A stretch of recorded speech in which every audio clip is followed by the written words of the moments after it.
All right, and we are live. What is up, everybody? Good to see you all here tonight. Good to see you. Good to see you. A lot of you are waiting. Sorry, I had like 2 streams that I put up before this. You probably noticed if you were waiting in the previous stream and you were like, what happened?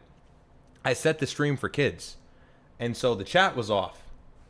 And I looked over at the chat. I'm like, why is the chat off? Am I already getting attacked? Like, is YouTube doing the thing that I'm afraid they're going to do? But I just had the video set for, there's an option when you upload a video and or go live to turn it on for kids or not, if it's kid safe. And so if it's set for kids, I guess you don't have a chat. I didn't mean to set that up. But anyways, we're here. Sorry for the mishap. Sorry for the hiccup. Hopefully all you guys found your way and made your way here.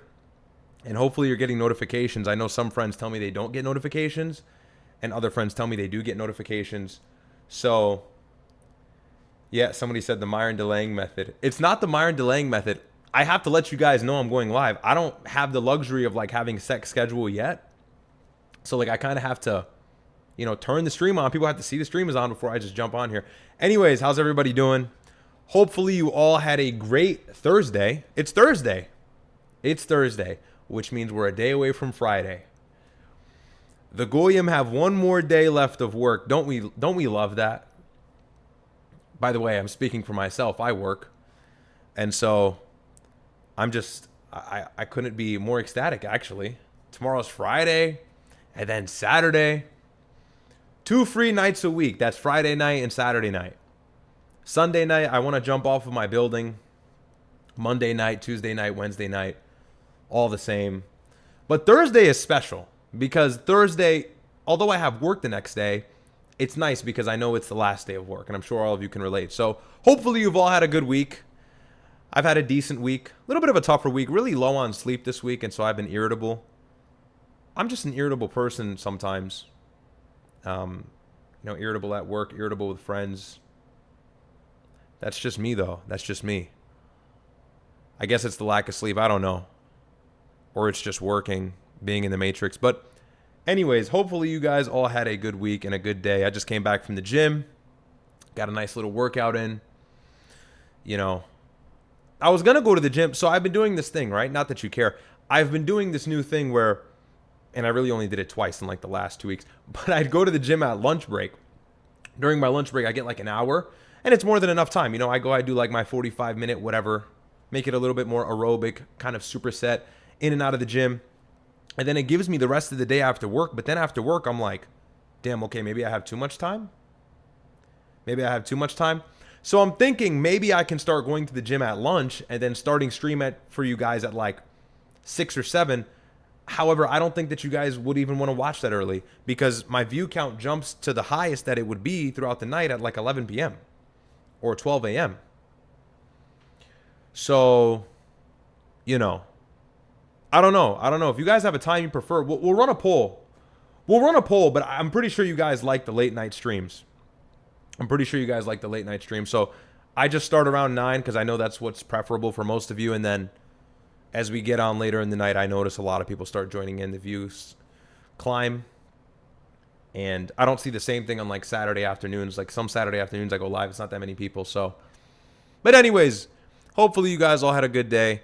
We're going to talk about a few things. Obviously, the biggest story that's been everywhere, all over the news, all over X, is Abdurrahman al-Sayed, the full name. No, Abdul al-Sayed is what he would go by most Americans.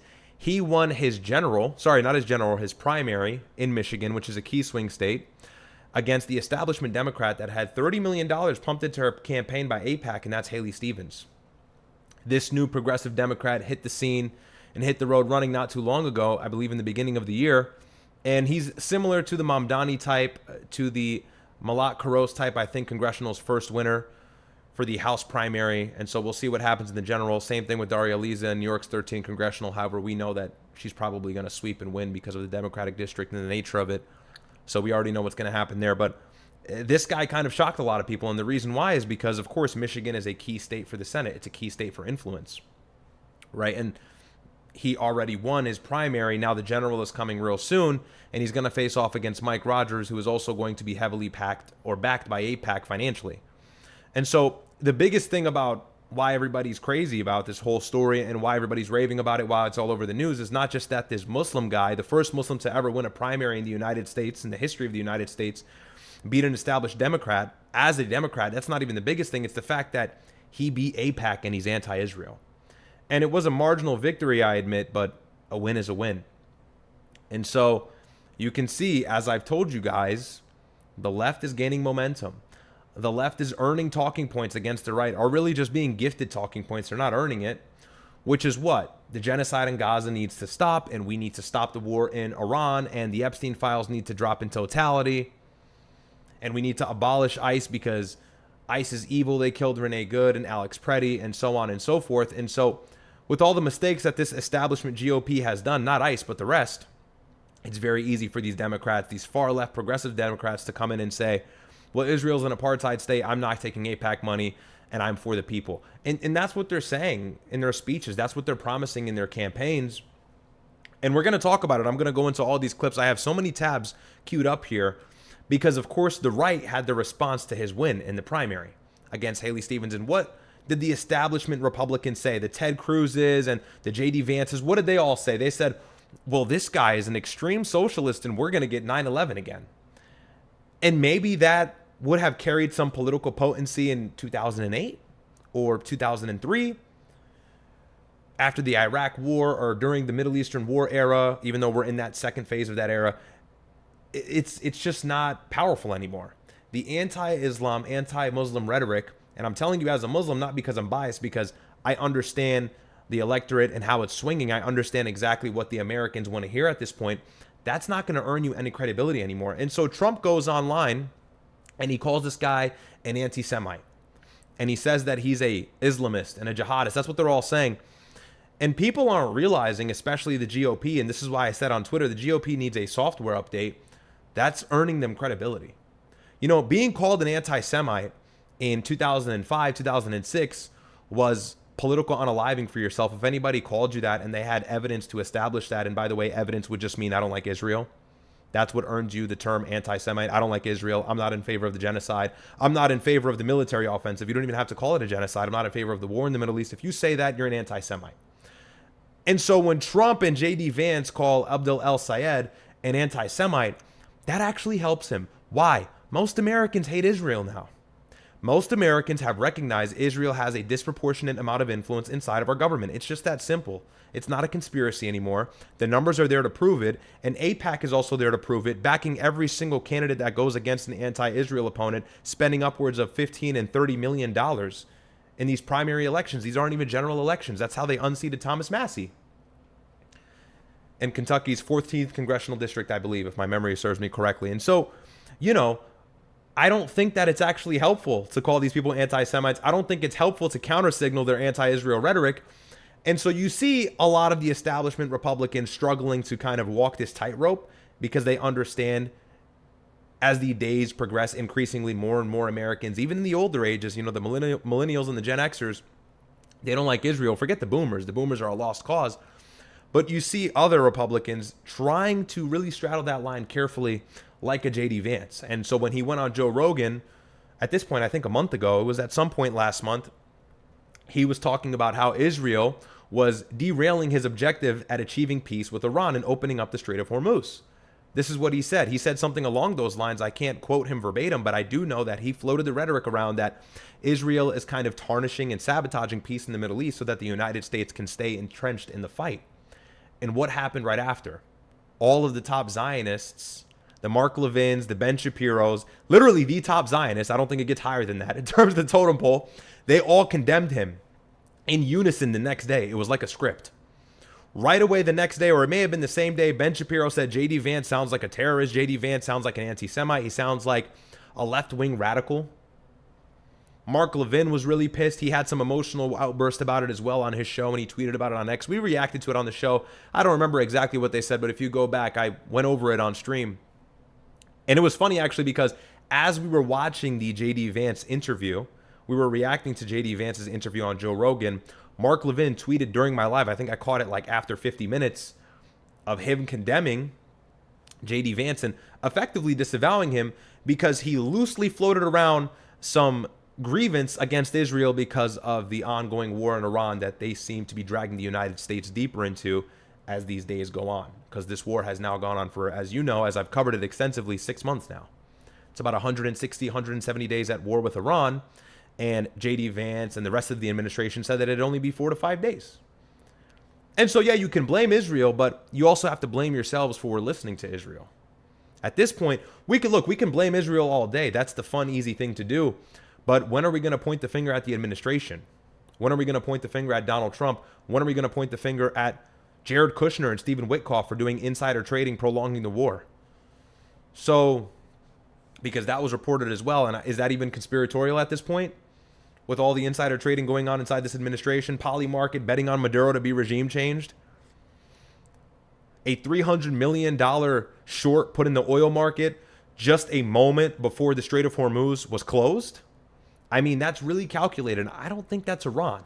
So, we'll talk about all of that. But yeah, the GOP is 1,000,000% dead.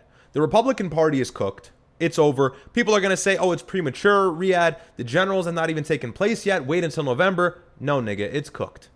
If AIPAC and the establishment Democrats can't take on a Muslim, and I get it's Michigan. I know they have a large Muslim population, but they can't take on a Muslim borderline socialist. I know he's not a socialist. He's a far progressive Democrat who believes in capitalism with some sort of governmental augmentation. That's what he says. I think he's just a shadow Democrat who's a progressive. I think he's actually a progressive. He's a part of the DSA movement, but he wants to cloak a little bit, and so we don't blame him. Whatever. Do what you got to do to win. But if AIPAC can't defeat these guys, what kind of influence are they going to have in the upcoming elections in the generals?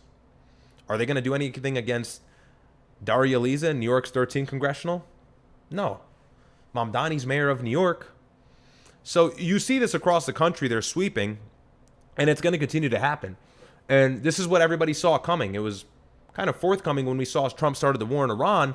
Democrats started to smell blood. Obviously, the left has always gone against Trump and attacked and berated him for any reason they can find valid. But the Iran war is like cake on the table. I mean, they're not even making it hard for them. And they're capitalizing, and they're using rhetoric, and they're using talking points, and they're making sense, and they're smart, and they're educated, and they have PhDs, and they're doctors. Sorry. The first step in recognizing your enemy is understanding how capable they are as well. And what are Republicans? Republicans are retards that still shill for Trump, even though he brought us into a war in Iran, and they're paying a premium at the pumps without even pumping premium fuel. I'm talking fuel tax. I'm talking war tax. Because the Strait of Hormuz has been closed for effectively the better part of the last 160 days. And there's still people somehow shilling for Trump. So when you look at how they're winning momentum, they're not doing anything groundbreaking. They're not doing anything remarkable, marvelous, anything that's worth noting. It's not like we're watching what the Democrats are doing and going, write that down, write that down. It's simply the fact that this establishment, this administration is so goddamn trash. All they got to do is say, your president failed you, and they're earning votes. Remember, the people that voted for Trump in 2024 are not lifelong Republicans. These are the same people that voted for Obama in 2008. And some of them voted for Biden prior to that. And so the people that voted for Trump in 2024 are likely the people that are swinging over and voting for the DSA candidates today in 2026. Probably a large part of them, a large degree of them. And that's because the anti-Israel rhetoric is all they need to jump ship. They are one-issue voters, a lot of the younger people. And a lot of the people that allegedly voted for Abdul El-Sayed, who just won, again, Michigan's primary against Haley Stevens, the establishment Democrat, allegedly a lot of them are college-educated students. That's what I'm reading here. So, it's a bunch of things that we'll talk about, but I was going to go live yesterday, but I didn't get the chance to. I think my brother covered it. He covered a good portion of it. I don't know how deep he went into it. I wasn't able to watch. Pause. I was at the gym. Pause. So, we'll go over. I had some chats. So, Michaka, thank you for the 5 gifted, my friend. Appreciate that. OSS Small, thank you. Welcome to the Ryad squad. Appreciate that. I thought you'd been in here. Maybe it kicks you out every month or something. That's weird. Shout out to you, my friend. Balkan Goy says, I remember my first time trying to stream on YouTube. Look, bro, I set it up for kids. I don't know why I did that. I don't know why I didn't mean to set it up for kids is what I meant. I don't know why I did that. So, but you guys found the stream. Thanks for the 5. Jairus, thank you for the 10. He says, what's up, Ryad? I had a convo with my girl on fitness. She tried getting into it, but honestly, I see no difference. I'm not muscular, but I'm in shape to be athletic. How can I bring this up with her? All right. Well, do you want the ideal? Wait. Do you want the ideal answer or do you want the tough answer? I can give you the politically correct answer, but, look. Is she, I need more context. Is she fat? Does she look terrible? You're not muscular, but it sounds like you're in shape, right? You don't have to be muscular to necessarily be in shape. Listen, bro, you got to have that talk with her. Look, are you doing the right? I'll be gracious. I'll actually be charitable to her for a moment before I give you the full answer. Are you leading by example? In a relationship, obviously, the ideal circumstances is that the girl is following you. You should be the greatest influence on her life. And that's not some weird, crazy, dictatorial, controlling thing like I'm the man, I'm going to take control of everything and you're going to listen to me and obey me and get on your knees. It's not that. It's just simply, if you're masculine and you lead like any masculine man does in a relationship, she should follow suit. When you have a girlfriend, when you have a partner, when you have a girl that's around you, she should pick up on your lingo. She should pick up on your actions. She should pick up on your habits. She should copy you. She should copy you and emulate you in many ways because, again, if you're the leader, then she's the follower. And that necessitates that she's going to follow and do some of the same things that you do. So if you're in the gym, if you're getting after it, she should also be trying to get after it. Here's the thing. Make sure that you're going to get in good shape as well. You tell me in shape, it depends how you're built. I'm not attacking you at all. Or do you have an impressive build? Are you lighting a fire under her ass to go, damn, let me get in the gym. My boyfriend's mogging the shit out of me. So these are questions you have to ask yourself first. Before I say anything about her, these are questions you have to ask yourself first. Am I leading by example? Are you meal prepping? Are you eating perfectly? Are you hitting the gym at the same time every day? Rudimentary structure, habit, routine, locked in. If the answer is yes and she's not following, you're just dating a lazy bitch.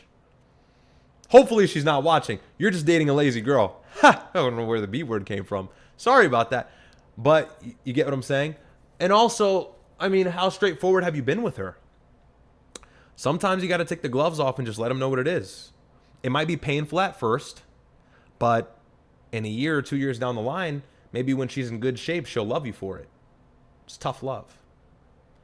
So make sure you're leading by example, and so that she can actually have something to follow. Give her the blueprint via your actions. And look, a girl doesn't typically want to be with a guy that's way hotter than him, way hotter than her. That's just like true. A girl doesn't want to be with a guy that mogs them. So if you ascend, right, not only in the gym, but you get on your looks as well. We spoke about looks maxing last stream, actually. So you straighten your teeth, you whiten your teeth, you use eyebrow serum at night, you groom, you take care of your skin, all the basics. And then you get lean, you get in really good shape. That automatically, and getting lean is maybe 80% of it, that automatically will make you look 10 times better than you did before. So really ascend. And if you ascend to that level, she'll go, damn, I'm really being outdid. This guy's out of my league at this point. Then maybe she'll fix it. And I've seen guys do this. I've seen guys get in the gym, get in shape, and then the wife or the girlfriend gets a little insecure and goes, I've got competition now. And it could be healthy competition. Look, couples should be sexy. No one should be looking significantly better than anybody in a couple. And by the way, if anybody's going to look worse, it's the guy, because the guy's looks are not end all be all to me. A guy's value is intrinsically dependent upon what he can bring to the table, how he can provide, his security measure, or the measure of security that he can offer. And then it's the looks. The girl, the looks is the main and the hottest commodity. That's her currency. That's everything she really has. What she can cook and clean and shut up. Okay, a lot of girls can do that. Really being sexy is what's going to set her apart. Do you want to wake up next to a 5 or a 4 for the rest of your life? The answer is probably not. So lead by example. If that doesn't work, you have to have that tough conversation with her and go, look, I think that you can be better. I think that you can be in better shape. This is not to demean or derail you. I love you. That's why I'm telling you this. Start coming to the gym with me. Get on your grind. Start meal prepping, whatever. She doesn't listen. On to the next, bro. On to the next. There's plenty of girls. There's probably a girl within a 5-mile radius that's hotter than her that's less annoying. That's just the truth. There's a lot of girls out there. There's like a lot. There's more girls on the planet than men. So hopefully that helps, my friend. Hopefully that helps. Because you want to keep her. I'm not going to sit here and I'm not going to say, break up with your girlfriend. I'm not going to do that. I'm not going to do that. Look, What's better? And now I'm about to go super blue pill. Look, I'm not gay. But what's better? A guy running around and slaying girls, slaying hoes, piling up bodies, or a guy that's got his girlfriend and his routine? It's probably the guy with the girlfriend, because at least you don't got to waste time talking to different girls. And look, as a guy, when you're single, it's tough because you're gonna get horny. You're gonna need sexual fulfillment. And that inevitably leads you down a path of hedonism and chasing women and going out and doing things you ideally shouldn't or wouldn't be doing had the circumstances been different. So for you, I'm not going to tell you just leave her and whatever. It's actually, most guys benefit from having a girlfriend.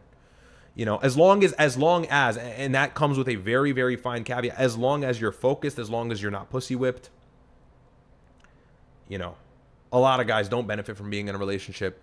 But if you're already in one, I mean, keep it going, whatever. What if you got 2-3 years ingrained into the relationship? All right, bro, you might as well marry her, you know? So a little bit of a blue pill spinoff, right? I'm not going to give you the red pill. Ideally, you're single. Ideally, you're single in a penthouse fucking bitches, nigga. Ideally. But I know not everybody operates on idealism, okay? Some guys want to be wholesome chuds. Be the chungus. Nope. Right? A real nigga... a real nigga... Guys, I'm being funny, by the way. A real nigga has got a German car, lives in a high-rise apartment, is shredded, and gets bitches. But then some guys are just made for the relationship, and that's totally fine. Now I'm joking. I'm actually joking. So yeah, that's my advice. Epic Fire. I work 3 p.m. to 3 a.m., so I'm good with any time you go live. Okay, sounds good. Yeah, I got to do that poll. Shout out to you, man. That's a brutal shift. What the hell? That is the fighting demon shift. Hopefully you enjoy it. Juju says, Salam alaikum, Ryad. Wa alaikum salam. What votes will you be participating in for CT this year? Any thoughts on the governor race? I'll probably just withhold my vote. I don't see any significant swings coming in. So, I mean, Chris Murphy is really happy about this Abdul Sayed thing as well. But I don't think I'm going to vote. We'll see. We'll see. The time is changing. There's a couple promising candidates for Connecticut, but what's their likelihood of, you know, gaining any favorability if they're not nationally covered and or popular like these DSA candidates? So, Jared says, tough answer. I'm currently more so toned out. I work for 1 hour kettlebells and 2 mile run. I'm 5'7", 157. I meal prep and been consistent. All right, so you're 5'7", 157. Maybe you could be a little lighter. You could be a little lighter maybe. But, I mean, you...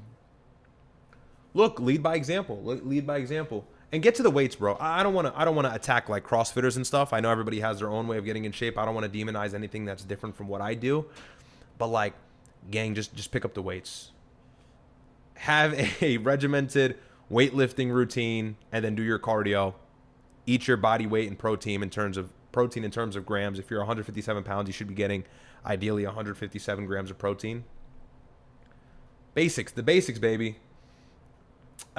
Smokey says, did you see the reports Iran is seeking to charge ships using the Strait of Hormuz transit or service fees equal to 5 to 7% of the value of their cargo? Yeah, and Oman's asking for 3. We'll see.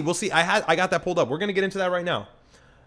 Or should we go over the Michigan election? Now we'll do Iran first. Salam Ryad, may Allah protect you. May Allah protect you. Thank you. The dating market is smoking single men, even those with high status and income. Wish us luck. Bro, it's wish me luck, nigga. Wish me. I'm kidding. Wa alaikum salam. We're all cooked. I've done this before. I'm not going to do this monologue again. We are all smoked in 2029, okay? In 2058, it's over. In 2029 and 2026, it's just over. I saw a stat the other day. My brother had somebody on Fresh and Fit. I can't remember his name. A lot of you may know. He said that, and somebody fact check me. I don't know. I don't look into this stuff that deeply. He said that I'd still go on the Fresh and Fit panel and cook. I don't need to have these stats off the top of my head. I'm kidding. He said that 1 out of, I think, 3 men under the age of 30, or no, it was 70% of men, sorry, under the age of 30 are single. I think that's what the stat was. I mean, I don't know if that's true. It's not hard to believe. So, yeah. I mean, I don't mean to do the whole red pill hypergamy thing. It's most guys banging a few girls. I'm brain farting. It's a lot of girls being banged by a small percentage of the men. That's just what it is. That's what the data suggests. That's what it's looking like, and it's unfortunate. And really, you know, people always go, why? Why is it? Is it because feminism? Is it because women are earning more? Is it because women are educated? Surely those all play a hand. But you want to hear something? It's Instagram, bro. Instagram is the key ingredient, if you have a good Instagram, to having a good dating life. I'm not even kidding. So if you're a guy, even if you're Muslim and you want to look to get married, you got to probably have a good Instagram. I mean, unless you have a deep community locally that you know and your family knows a guy who knows a guy and you set up some marriage, God bless you, that's good. But you need to have a social media presence, unfortunately. And that's less than ideal. Who wants to be on Instagram like gesturing? As I gesture on Instagram, but I understand that's just not, like, no one wants to hear that. So it's just very tough. It is very, very tough these days. It's getting worse and worse. And look, increasingly women say they're dealing with the same thing, but the thing is, women turn down good men all the time. Men don't have the opportunity of turning down good women ever. Can any of you men in here remember the last time you had to turn down a good girl? No, of course not, because likely you've never even had the opportunity to do so. Women have the luxury of receiving so much access and attention from men, they can turn down the ones that actually offer them promising things in their life because of how much attention they get when they're in their early 20s and when they're young and sexy and hot. So for girls, it's very easy to, get 5 or 10 new Instagram DMs every other week or every week, or new follows every week, and weed out the promising guys because there's 10 other guys in line that they want to find out about. So it's a matter of curiosity. Look, you can be a sexy, fit, smart, funny, charismatic guy and go up to a girl, and that girl has probably dealt with your archetype before, and or is just saying, this guy is cute, this guy's got what it takes, but I'm curious, I get so much attention, why am I going to settle? I think for girls, it's a matter of settling. I mean, if you're a guy, we have to put ourselves in female shoes. If you get new Instagram followers every day, new DMs every day, guy coming up to you, or a girl coming up to you rather, every other week, once, cold approaching you, whatever, tons of attention, mutual friends all want to fuck you. When you do get a good girl, imagine you're a guy dealing with this now. When you do get a girl that's promising, good looking, you'll give her the time of day maybe, but you're not going to go, this is the one, because you're like, well, let me explore more. I've got tons of options. And so women naturally have this abundance mindset because they're literally given abundance in terms of options, and sometimes they are blind to the best one. I mean, it's not a secret why fat girls will go for any guy. They don't get any attention. You know, it's that you can really try and slice it down to this microcosm. No, gang, they're fat. No one wants them. That's why fat girls always stare at you. You ever notice when you're at the bar, when you're outside, and the only girls that's staring at you is like this really fat girl that you're trying to avoid eye contact with? It's because she gets no attention. If the girl gets tons of attention, even if you're good looking, even if you're special in some way, she can find that somewhere else. That's going to come across her table in 2 or 3 weeks, and maybe she'll be in more of the mood for that. So it's a multitude of things. Instagram is definitely the biggest devil when it comes to modern day dating. It shows girls how much access and or options they have. And the whole world has access to these girls, and these girls are increasingly becoming more beautiful. They're finding ways to utilize AI and spice up their looks. Girls depend on makeup so much more than ever, and girls are now getting into peptides. And increasingly, I'm noticing, I don't know if you guys are noticing, there's a shift online with health and content and fitness content. Girls are becoming more physically fit. They're in the gym. It's true. Ask any of your boomer fucking dads. Ask any of your older folks in your family when they went to the gym back in the 90s or the early 2000s, how many girls were there and how many girls were really sexy? The answer is probably not that many. It was a meat fest. But today when I go to the gym, God forbid I don't see a girl. All I see is women, and they're all in shape and they're all gorgeous. So they're ascending, and as they're ascending, they're getting more and more options. And that's thanks to social media. And that's thanks to them being in the workplace and being in the offices and meeting more people. There was a time where girls didn't know that many people because they didn't leave the house. They didn't leave the house. They had the kids. They had the kitchen. They had the apron. I'm being dramatic. But really, women were not nearly as involved in society like they are now. So the options were not as prevalent. It wasn't obvious to them. Now they're in the workplace and they're on Instagram with thousands of followers and millions of views, and they're in the gym and they're at the bar and they're here and they're there. And so they've realized their power level. They've realized, wow, I can bag a lot of different guys from a lot of different flavors and many different statuses. So you may be a good-looking guy. There's nothing wrong with you. But you go up to this girl and she's like, get in line. You know, you're just like the last 50 or 60 guys. So really, if you're not like blue check 100K plus follower famous, you're not going to notice an uptick in terms of you having success with women. It's just true. And of course, there's exceptions. Exceptions don't make the rule. Maybe one guy's really good looking or something like that. One guy has exceptional game. Okay, that's exceptions. Go around and ask most men. Most men are not dating. Most men are not having sex. It's just true. And by the way, the birth rate is declining rapidly. And that comes from everything I just told you as well. And this is why the age of marriage is increasing. The age of marriage is increasing for many reasons. Feminism was one reason, and so many other constructs. But really, the age of marriage is also increasing because women think that they have time when they don't. Women are 21. I mean, and can you blame them? Can you blame them? You have to almost understand and not get mad at it. And that's what I implore men to do. Don't get mad at it. Don't red pill rage. Just understand it for what it is and put yourself in their shoes. Of course, when you're a girl and you're 21, you're not going to go, let me go have kids now. Let me go have a family now, even though ideally that is like the perfect age.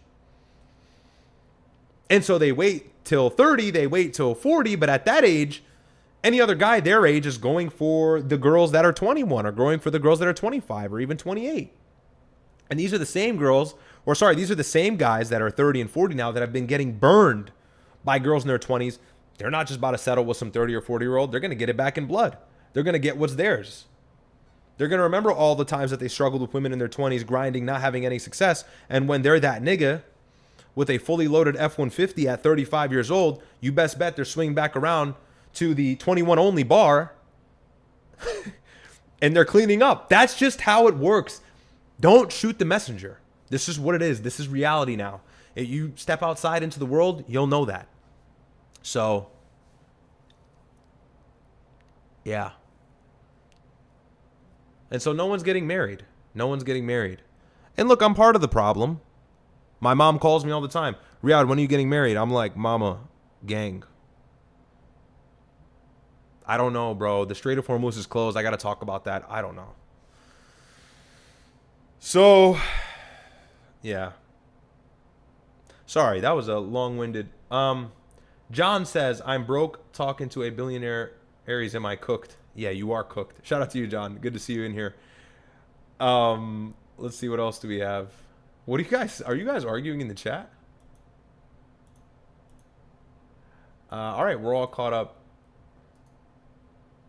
Okay, so let's get this article pulled up here.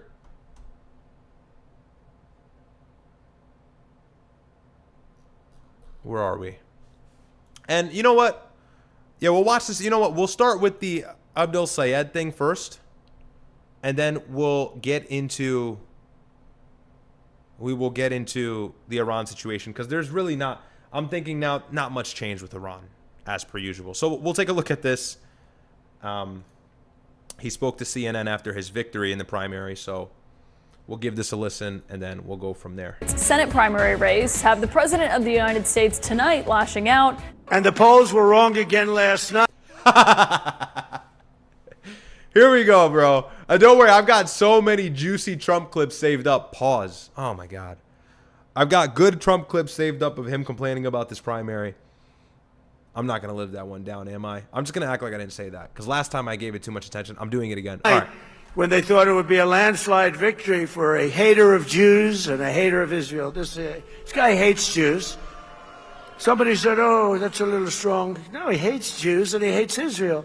Abdul El-Sayed. Can you believe this? This could only happen to me. Abdul El-Sayed, lovely gentleman. He's a man of hate. And now he's going around saying, no, I love everybody. He doesn't love everybody. Put him in office. You're going to find out what he loves. He doesn't love Israel.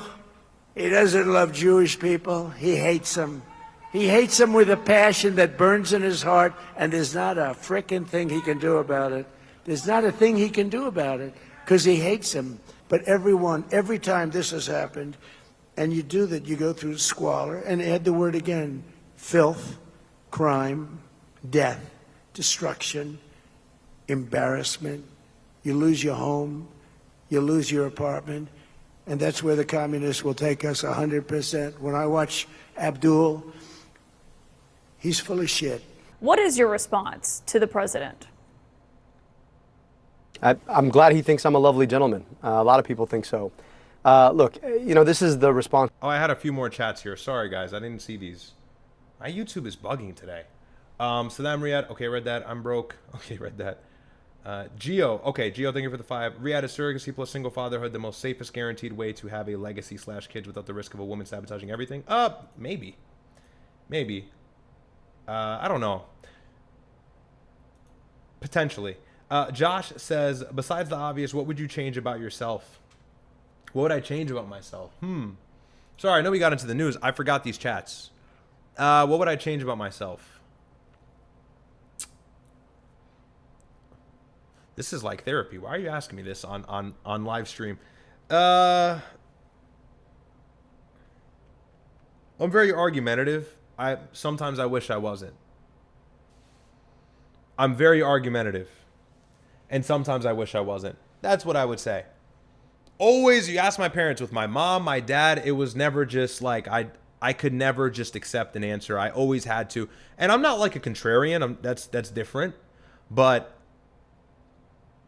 just always pushing back, fighting. So, but I don't argue with and I've grown out of it a little bit. I don't argue with somebody will come up to me on the street and be like, dude, Mamdani's great. Why do you talk shit about him? I'll be like, haha, yeah, no, it's cool, man. Like, I don't argue with people in public. Like, I'm not gonna, I wouldn't do that. I wouldn't derail and use my energy and waste my time on that. But sometimes I'm argumentative, so I wish I wasn't so argumentative. The Sandwich says, El Foyum. Okay, thanks for the 10, bro. Appreciate that. The Sandwich is crazy. Jer says, I used to do weights, but I play soccer and it made me stiff. I like kettlebells because it's a lot of core.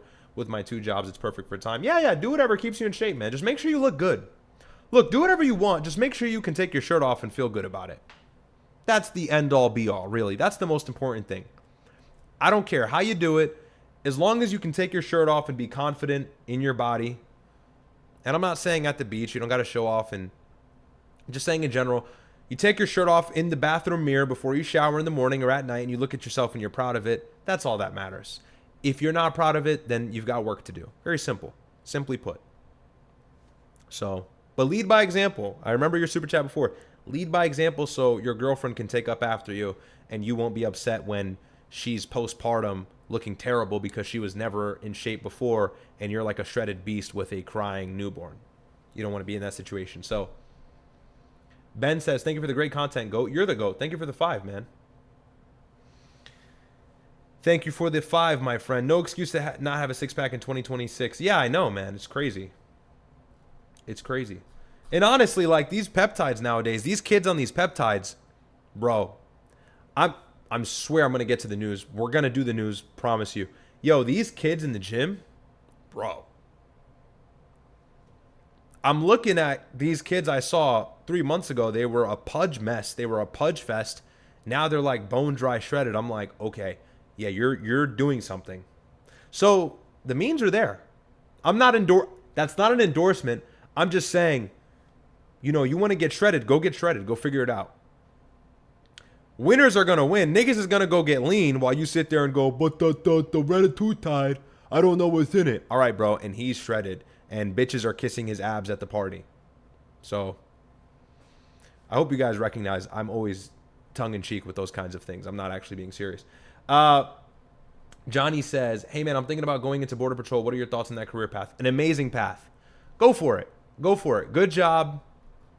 You might be a little depressed and lonely, though. I'm not going to lie. But good job. That's a question for my brother. My brother worked in that field of work. He worked for Homeland Security. He worked on the border for many years in Laredo, Texas. So you just take that same $1 if you're in OSS, and go take an extra $1, go into OSS, super chat that in. He will give you the full brief on what to expect about that. I couldn't tell you. I don't know anything about that. But my personal opinion, just to say quickly, I think it's a good career path. Maybe you're near the border. I don't know. Unless you'd be somewhere else, I guess, right? But definitely ask Myron. Myron will give you the voice crack. Myron will give you the better answer there. Functional and aesthetic, look good naked. Exactly, yeah. Functional, one chest, shout out to you. Official trainer for our community, by the way. So if you want to pop your link in here, I'm looking at the chat now. I will go ahead and pin it for you. If you guys want to get in shape, you don't know where to start. We have a trainer in our community that has changed countless lives, has made countless transformations possible. He'll hold you accountable. Fill out the survey, get with him. I don't endorse people that wouldn't actually help you make a change in your life. So my credibility matters to me. But anyways, so here we go. Here we are. Doing things for women is low tier sim shit. Is it though? Is it though? Is it? I don't think it is. I don't think it is. Okay, when I'm in the gym, guilty as charged, when I'm in the gym and there's huzz everywhere, I end up having a better workout. I'm not training for girls. I'm just saying, okay? Sometimes women do offer a little fuel, okay?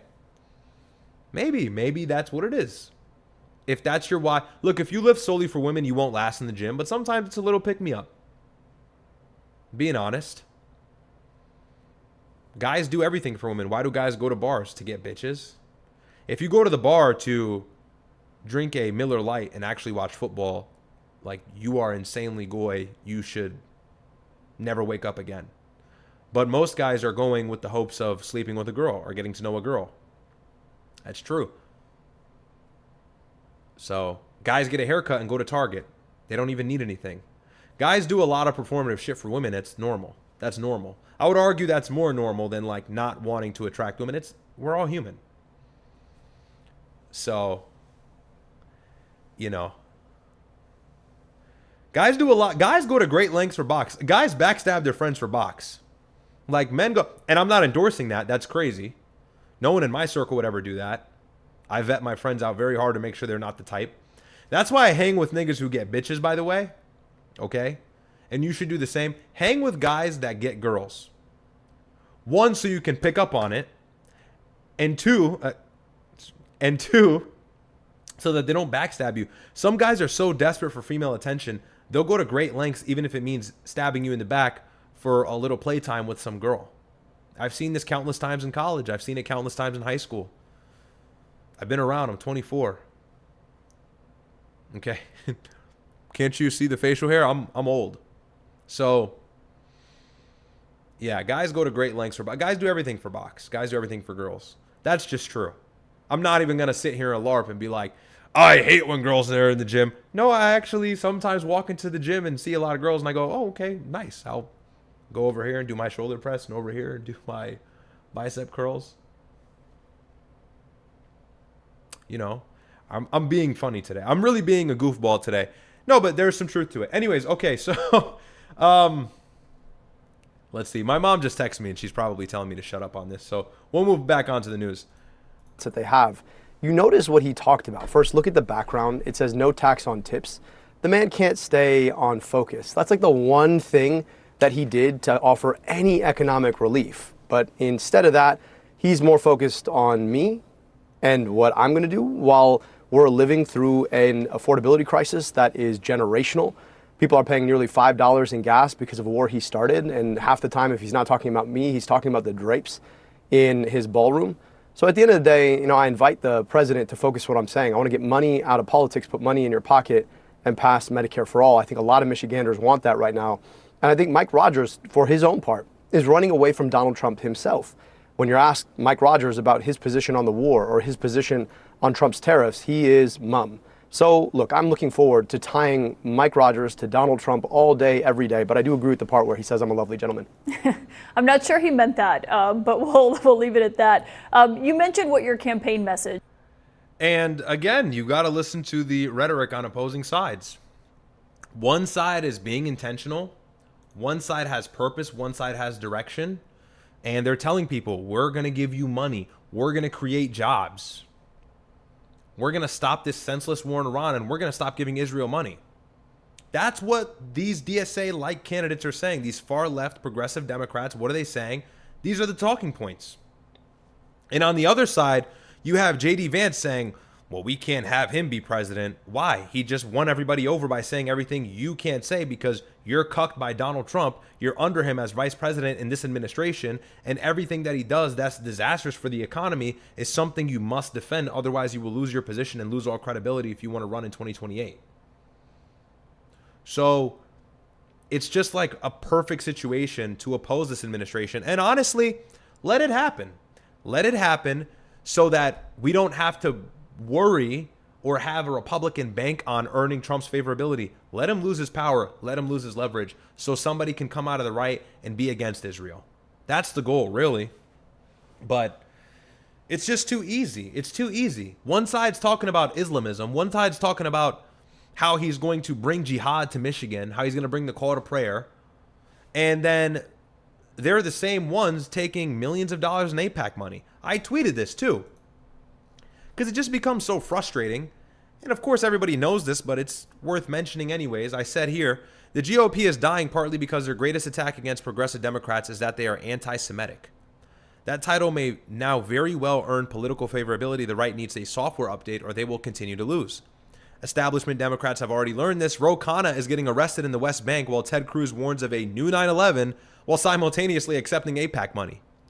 No shock that this new wave of progressive Democrats are gaining momentum when many of their opponents come across as disconnected from where parts of the electorate are moving. And then I quote tweeted this above this video of Trump talking about how Abdul al-Sayed, the guy who just won the primaries we're speaking about now, doesn't love Israel. He doesn't love Israel. He doesn't love Jewish people. He hates them. You know. And it's like, bro, guys, this is not the page out of the book.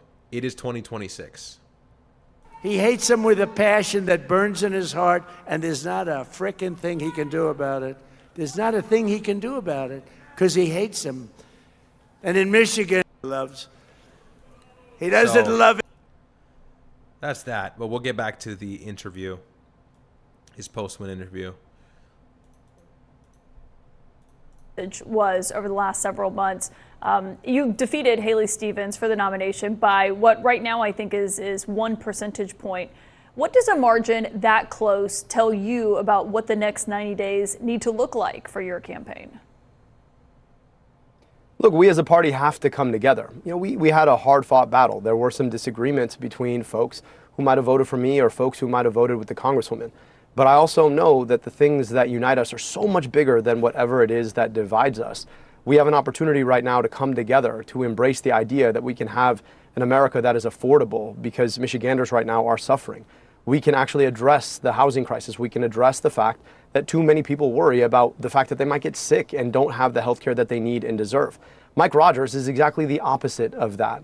Mike Rogers spent his 14 years in Congress taking check after check after check, totaling more than $1 million from the pharmaceutical industry, for which, for his vote, he voted 19 times to raise prescription drug prices, helped to architect the legislation that kicked off the opioid epidemic, 600,000 people dead. So I want to give you health care. He wants to take it away. I provided Narcan and 100 vending machines for free. He helped to kick off a crisis for which that Narcan had to be the answer. The difference couldn't be more certain, and we have an opportunity to come together to defeat him, defeat Trumpism, hold him accountable, and start actually addressing the challenges that people in Michigan are facing. You know, it was a really tough primary, obviously. I mean, at one point you described Haley Stevens as a suit with a large AIPAC bank account, said hopefully they could find some ways to teach her how to string together two coherent Angel, thank you for the 5 gifted. I appreciate that. sentences. That was your quote. She is now supporting you now that you have won the nomination. Are you going to invite her to campaign with you out on the trail? Look, we need everybody together to beat Mike Rogers. I'm grateful. We had a great conversation this morning. We talked about a hard-fought primary. You know, I've known the... And we'll go back to this, but let's see some of the clips. So this guy wins.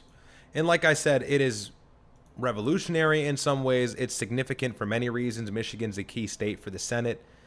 It is a swing state. It is a constant battleground for elections. And so there's where the significance lies, but also just the fact that he's the first Muslim to ever win a primary in U.S. history, which is huge as well. And he destroyed AIPAC. AIPAC pumped $30 million into his opponent, and to no success, they were not able to actually win. And so we're seeing this similar theme of AIPAC trying to throw off these DSA candidates, these left-wing, far-left, progressive, radical socialists, whatever they are, and they can't do it. So the anti-Israel rhetoric is now actually earning people seats potentially in the Senate and or the House. We'll really know in November, but they're winning their primaries, and many of them, like Daria Eliezer, are going to go right through the general with no problem. But let's see. JD Vance here. I thought this was cute. So, and again, you've heard what this guy is saying. He's sharp, he's well-spoken, and he's doing the Obama. He's doing the typical Democrat campaign, pro-American, pro-people, I'm for the people talking points, which is I want to make healthcare inexpensive. I want to give people back money. I want to put money in your pockets. I want to end the war in the Middle East. I'm not going to take money from Israel. And then JD Vance is saying this. Unless our colleagues in the House and the Senate are working with us. We don't want the next administration, whoever, God forbid, you're going to have President El-Sayed in 3 years. We don't want him to undo all the incredible work that we've been doing. But the problem is there's no incredible work you've been doing. There is no incredible work. I don't think I need to go through the laundry list for the 1 millionth time with you guys. We all understand why this administration has failed the United States. Utterly and completely has failed the country. So, when we've been taking out the fraudsters and saving the American people money. And in order to make this really work, we need our colleagues in Congress to really codify some of this stuff. And unless our colleagues... And there's so much more. We'll take a listen to all of it, honestly, because some of this stuff is just too good. This is what they're... And by the way, this is CNN. I don't know how long ago this was. I don't believe this was super recent. But here we go again. Same thing, making him look better. Do you believe Israel has a right to exist? So, Casey, AIPAC's become a big issue in this election because AIPAC's already spent $30 million. And it's the classic, are you an anti-Semite question, right? We've seen this asked time and time again over the years. Do you believe Israel has a right to exist? And it's a trap question. Politically, it's a trap question. It is meant to make you look bad. You either capitulate and concede and say, yes, of course Israel has the right to exist, or you have to dance around the question, in which he does brilliantly. And so it doesn't win with him. And look, he's a smart guy. I don't like his politics, but he's a smart guy. In this election, they're by far the biggest spender in the race. Now, the question about a right to exist, it's interesting because nobody's ever asked me whether or not I believe Palestine has a right to exist. Every single president who served has said that they believe in a two-state solution. Israel exists. The question is whether or not we want a politics where our money is sent over to Israel to do genocide and apartheid instead of investing in our own kids. You say it exists, but does it have a right to? Not Unbelievable. What does that even mean? What? And you got to ask yourself, expand upon that question. What does that mean? No one is, if your question is, do I want to eradicate Israel? Okay, that's impossible. Israel has a nuke. What does that even mean? And so sometimes I wish people who are on the other end of this ridiculous question would just say, what the fuck do you even mean by that?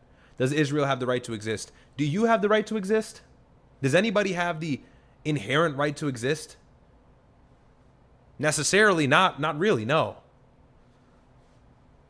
Like what kind of question is that? And the way they frame it, it's so nauseating. It's disgusting. But we live in a time now where when you're on the opposing end of that question, it's the people that are behind you.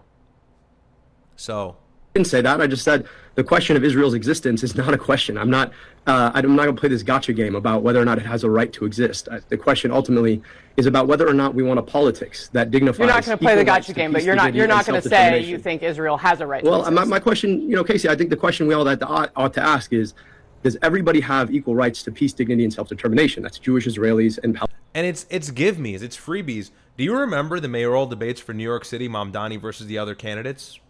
Do you remember the other nominees? Do you remember what they were asking them? They said, where's the first place you guys would all go if you were elected to be New York City mayor? And I think almost all of them, with the exception of one, if I remember correctly, I can't remember, but almost all of them, if not all of them, said, I would go to Israel. These are the potential mayors of New York City. I would go to Israel. And Mamdani goes, no, I would visit the 5 boroughs and serve New Yorkers wherever I find them. So are they taking this crazy circumvention? Are they flanking out of the playbook and using this brilliant Super Bowl last drive play to earn political favorability, to earn votes, to win elections? Or are they just using their heads? So effectively, even though they are far left Democrats, some of them progressive, some of them socialist, some of them borderline Antifa like Daria Eliza in New York's 13th, despite this, they come off as any layman as America first. They come off that way because they're saying, I don't care about Israel. Israel has nothing to do with this conversation. So is it really that they've got this expertise and that they're brilliant, or is it that the questions that are asked by the people that are receiving money from Israel are so telling as to where the control and influence is in our policies, in our governments, in our legislations, in our lawmakers? This is a terrible question. Terrible question. So anybody could look good on the other end of that question, whether they answer it directly or they don't. The fact that you're being asked that question is a badge of honor in a way. You get what I'm saying? That's why these guys are really winning more than anything. And then they're well-spoken, and then they're educated too. This has been my grievance with the right for the longest time. People on the left believe in school. They believe in education. People on the right are like what the fuck Charlie Kirk was saying. College is a scam. No, it is not. No, it is not. All of the top political advocates, all of the people who have leverage and or power in this country went to school, elite institutions, by the way. They have their masters. They have their PhDs, their attorneys, their lawmakers, all of them. Marco Rubio, J.D. Vance, Yale Law, all of it. Elite fraternities, elite institutions. It seems like the left kind of gets this because all of their DSA candidates are educated. Milot Quiros in Colorado's 1st congressional that was on stream with Hassan Piker, she's well-spoken. Okay, and the bar is so damn low, that's actually remarkable today because Trump can't string together a sentence. And J.D. Vance talks for 2 hours and effectively says nothing. You ever listen to J.D. Vance talk? Not one point is ever made. He talks with no intentionality. He talks with no purpose. There's no direction. There's no passion. And that's because J.D. Vance is a fraudster anyways. Just a few years ago, he hated Trump. So these people aren't, the people in the GOP aren't real. None of them are real. They're all in camouflage. They all have donors. They all have investors. They all have special interests that are invested in them. J.D. Vance being a prime example with Palantir and the likes of the rest. And the left, it doesn't seem like they have that same problem, at least to this degree, because they can answer the most difficult questions that seem to string Republicans around and make them fumble over their words. And so J.D. Vance is trying to like test the waters, and the moment he even dips his toe in the water, he gets scolded for it. When he went on Joe Rogan, like I said, and he vaguely condemned Israel's actions in the midst of the Iran war and the attempt for negotiations, everybody, every single Zionist destroyed him. Destroyed him. And then he had to pull it back, he had to play it back, and he had to do damage control for the next week on the media and to the press. So, you know, things to think about here. It's not that hard. Palestinians. And to me, the folks who should answer what the ultimate peace there looks like should be Jewish Israelis and Palestinians. I want my tax dollars spent here in Michigan to provide schools in Michigan, to build healthcare in Michigan, to invest in Michigan, rather than to be sent abroad to kill Palestinian people, do genocides and apartheid.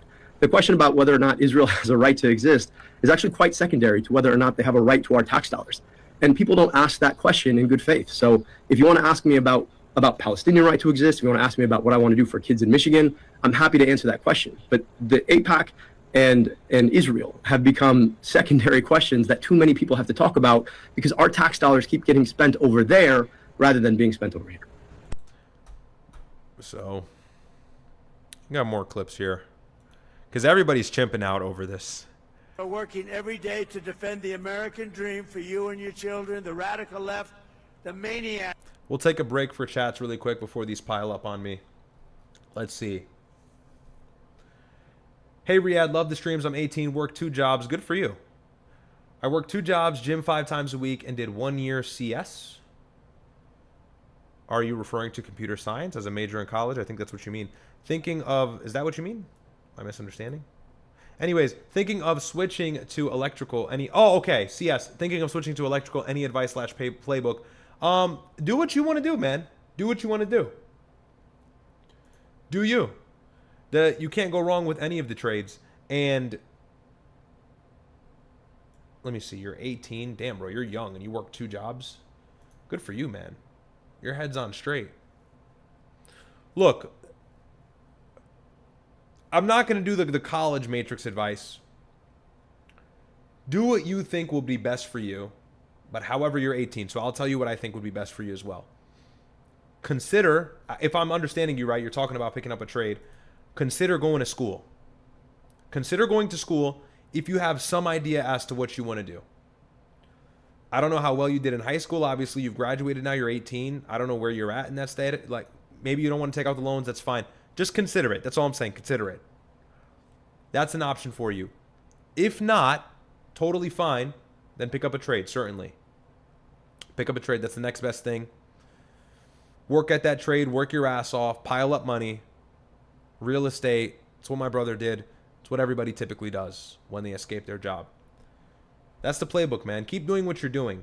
All of the work you're putting in, the gym, the 2 jobs, it's going to pay back. The universe will pay you back. God will pay you back. Just keep doing exactly what you're doing. You're on the right path, especially for being that young. So good for you. Stream might be lagging a little bit. May experience some buffering. Hang on, guys.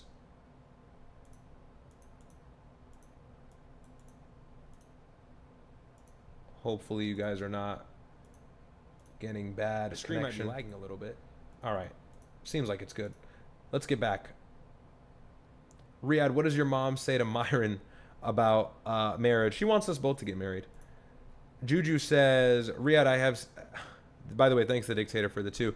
Juju says, Ryad, I have a sister that's interested in marriage. I have sent you a DM on IG if you are interested. YouTube keeps blocking my message. Whoa, bro. Thank you so much for the 5. Whoa. I'm okay. Wallah, I'm okay. Barakallahu feek, bro. I appreciate you.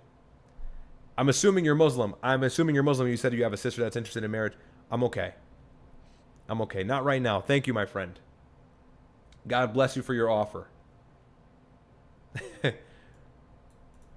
My mom is definitely going to bring that up later.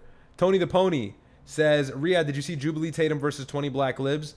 No, I didn't get to watch it. I'll watch that. We'll react to it. The problem with Jubilee is they smoke the video with copyright anytime I even click on the damn thumbnail.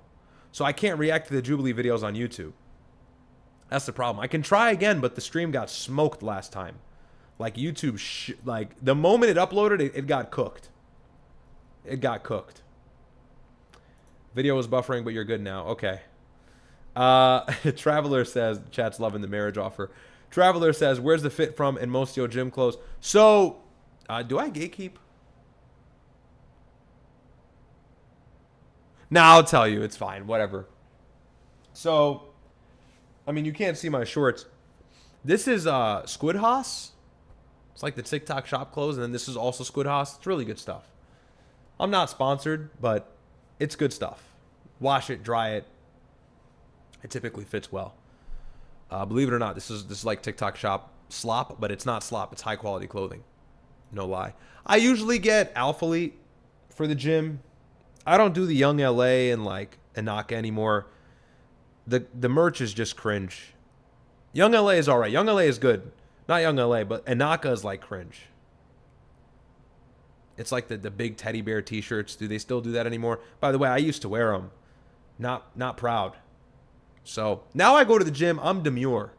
Okay, now I go to the gym. I'm very clean. I'm cut. Okay. Yo, listen. When you're shredded, you need to be fly. Okay. So I go to the gym in my little quarter zip. Got a little beater under here. Pump cover. I go with my white Air Forces and my ankle socks. I'm trying to go demure, okay? We had the times where we wore, and look, I still wear the sweats sometimes with maybe a little bigger shirt, but it's time to grow up. One day I woke up, I looked in the mirror, I said, yo, you're 24. You're 24. No more graphic tees. So I just wear blank clothes now. I just wear blanks. I'm not against the graphic tees. Some are cool, but it's got to be particular. It's got to be, you know what I mean? Niggas just see anything on a t-shirt and just slap it on their body. It's like, gang, that's a terrible t-shirt. So I've been big on plain clothes. Plain clothes, man, go a long way. Go a long way. It's professional. It's clean. I think it makes you more attractive, in my opinion. When there's less going on here, people got to focus up here. So that's my opinion. That's me. That's just me, though. That's just me, though.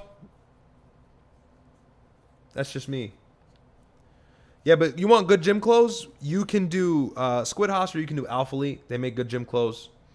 Or, bro, go to Marshall's and, like, go to the clearance section. Sometimes they have, like, really good shirts. Basic dry fit shirts that are nice and tight on your arms. You'd be surprised. Other inexpensive options may consist of, you know, honestly, Amazon. Here's the thing. If you're in good shape, it really doesn't matter where the clothes are from. You'll look good. As you can see here. Okay? As you can see here. Doesn't matter where the clothes are from. You'll look good anyways. You'll look good anyways. Oh, my pit's sweaty. That's embarrassing. I just came from the gym. What do you guys think, huh? Quick flex. Triceps. And you can't really see them. Lighting's not doing me a favor. The vein. See the vein coming through? So, yeah. Get in shape before you're worried about the clothes, man. Once you're in shape, the clothes, they all look good. They all look good, okay? You could wear a trash bag. If you're shredded, you look good. Should have just started with that, honestly. That's what I should have told you. So, all right, anyways. They're trying to destroy it with the disaster known as not socialism, communism. It's communism. These are communists. And the polls were wrong again last night when they thought it would be a landslide victory for a hater of Jews and a hater of Israel. This guy hates Jews. Somebody said, oh, that's a little strong. No, he hates Jews and he hates Israel. Abdul El-Sayed. Can you believe this? And by the way, this is literally him like every other day when he was campaigning and now today after he won. This is what he said. Not the same as Judaism and the Jewish people. I love Judaism and I love the Jewish people. I venerate Judaism and I venerate the Jewish people. I stand with Judaism and I stand with the Jewish people. And the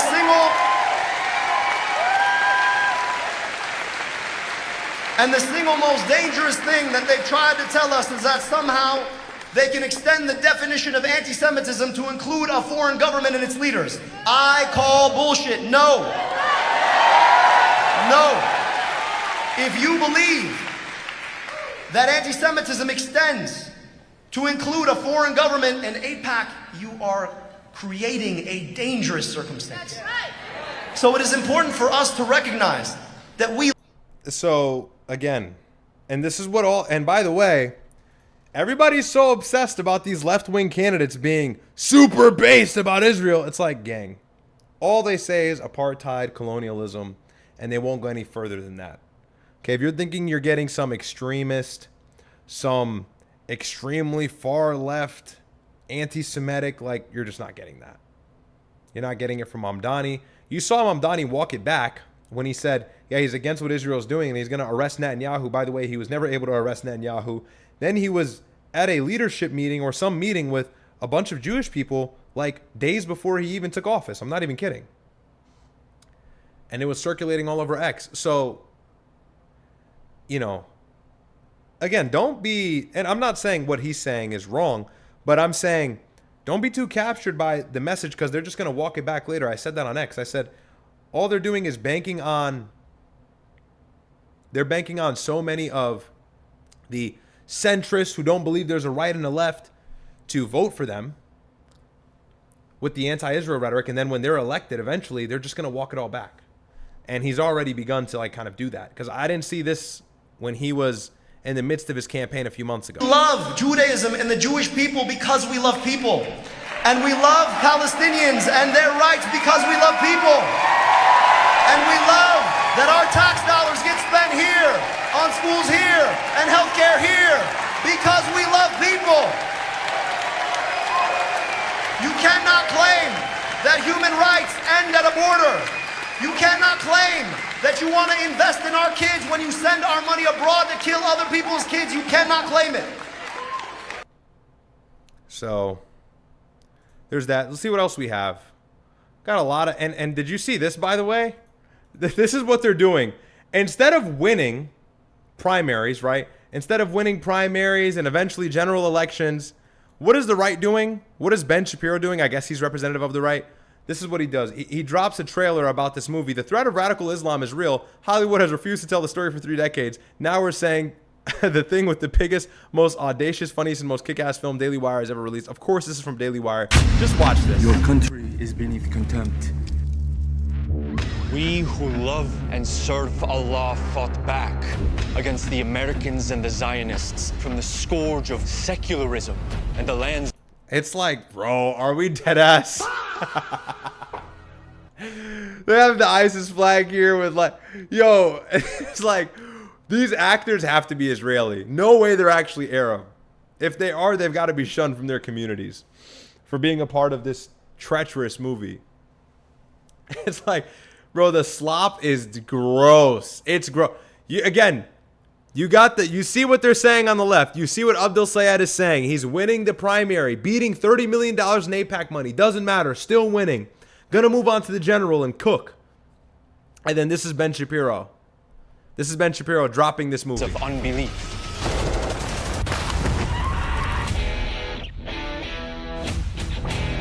Anyone gonna listen to Captain Saunders tomorrow? The retired Delta Force soldier with the new book out. He's the polar and it's like, is this 2004? opposite of those brain-dead protesters. Given the current climate, should Clay Saunders even be allowed on campus? Mr. Saunders is a close personal friend of Chancellor Friedman. This is a decision I cannot fight. There are 3 ways Islam will conquer the West. And of course they made it a black guy.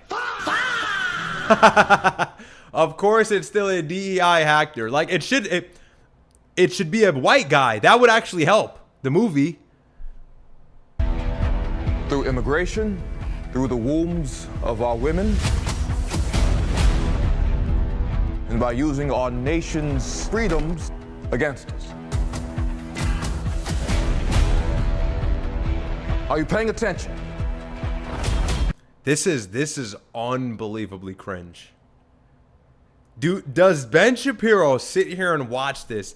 Is he that politically blind? Does he sit here and watch this and think, this is going to get people to hate Islam? Like, this is not going to work.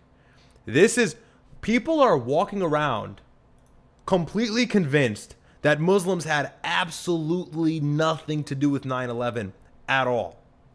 When Osama bin Laden's letter to America dropped a few years ago, everybody was defending him. By the way, Osama was actually an evil guy.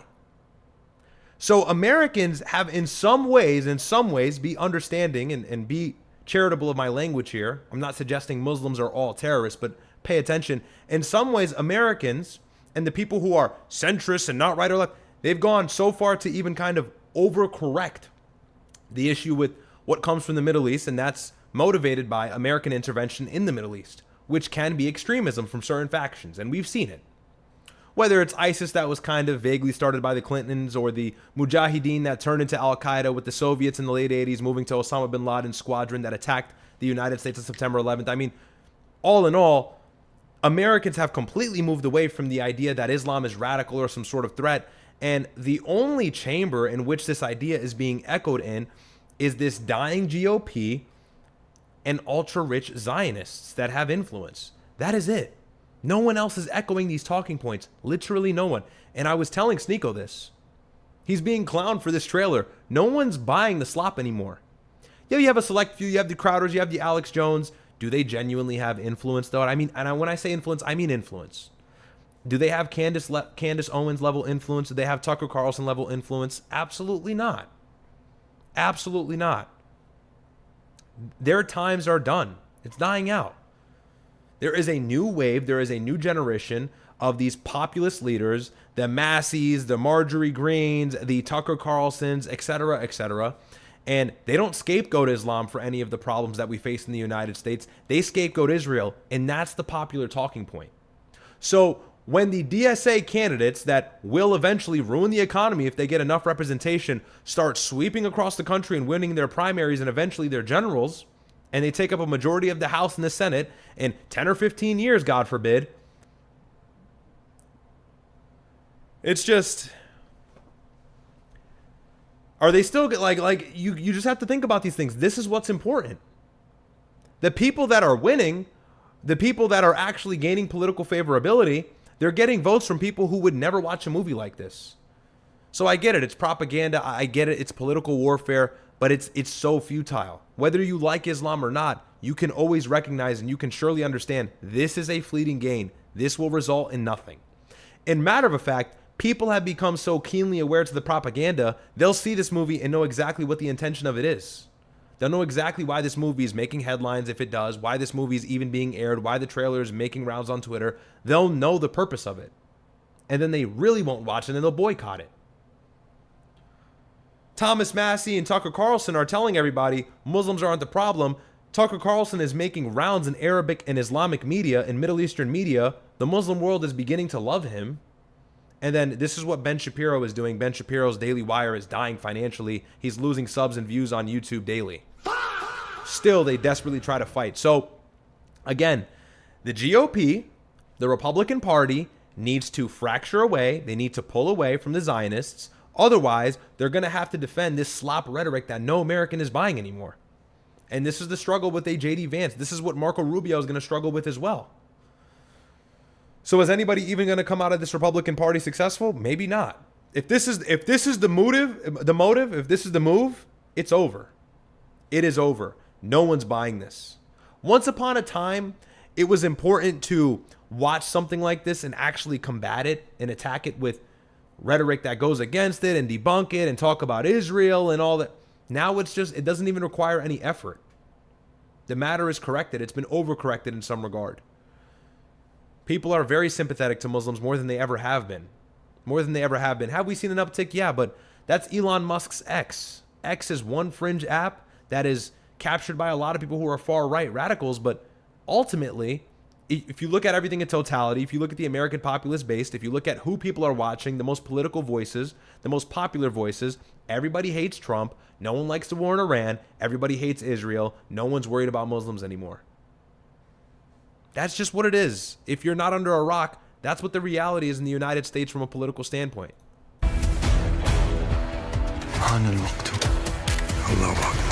Listen carefully. And it's like, can they... it's like, bro's literally propping a machine gun outside of a window and saying Allahu Akbar. It's like they didn't even try. The great Satan America will fall.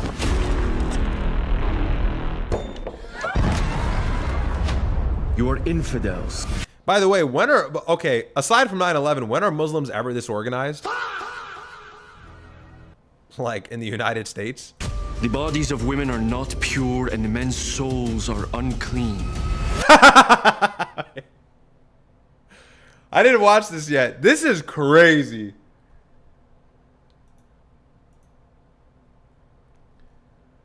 Mr. Ferdinand liked the video. Thank you. I appreciate it, my friend.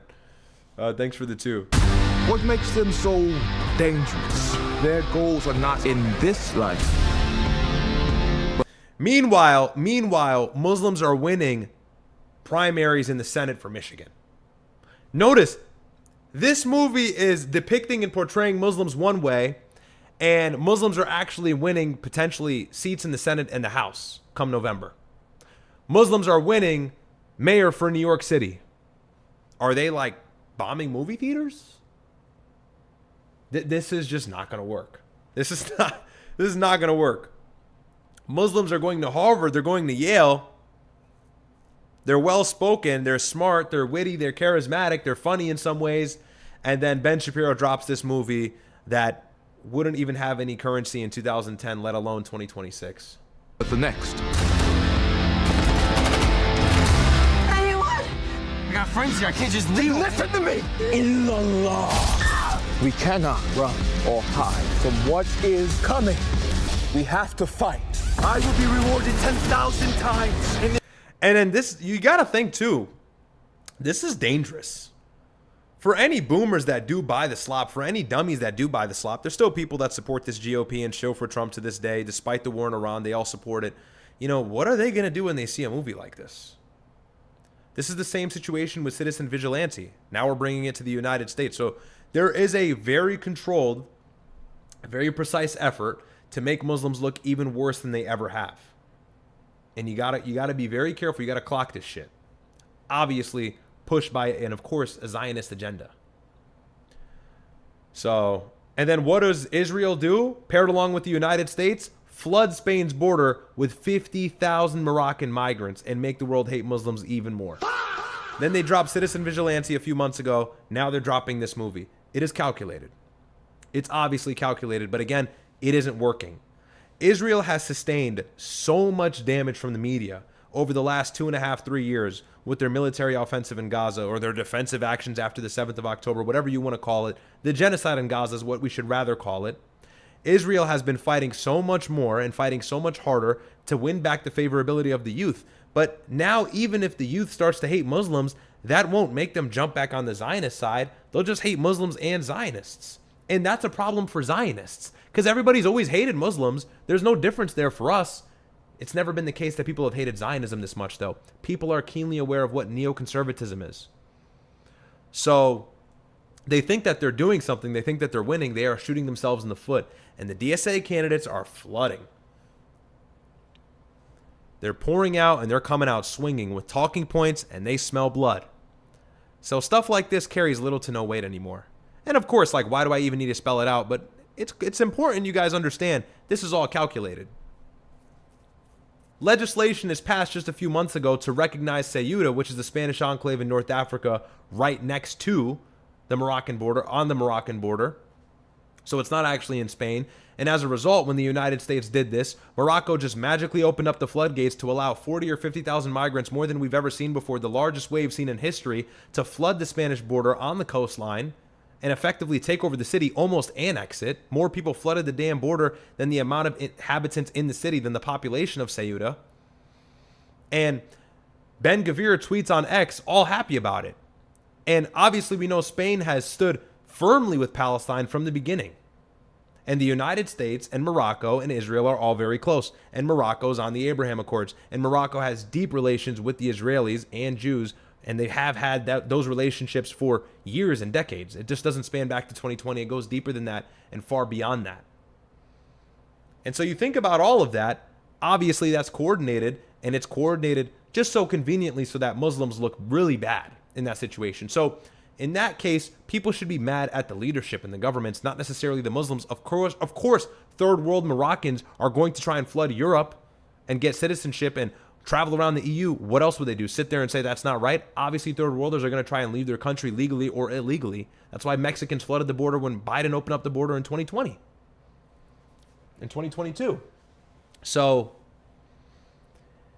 it's like the expectation of closed and enforced borders should fall upon the leadership. And that's what I said in my last stream, by the way. But they're trying really hard to rile up the public. They're trying really hard to rile up the crowd and make them hate Muslims and say, look at the Muslims, look at the Muslims. And increasingly people are realizing, wow, it has nothing to do with the Muslims, little to do with the Muslims, more to do with the Zionists.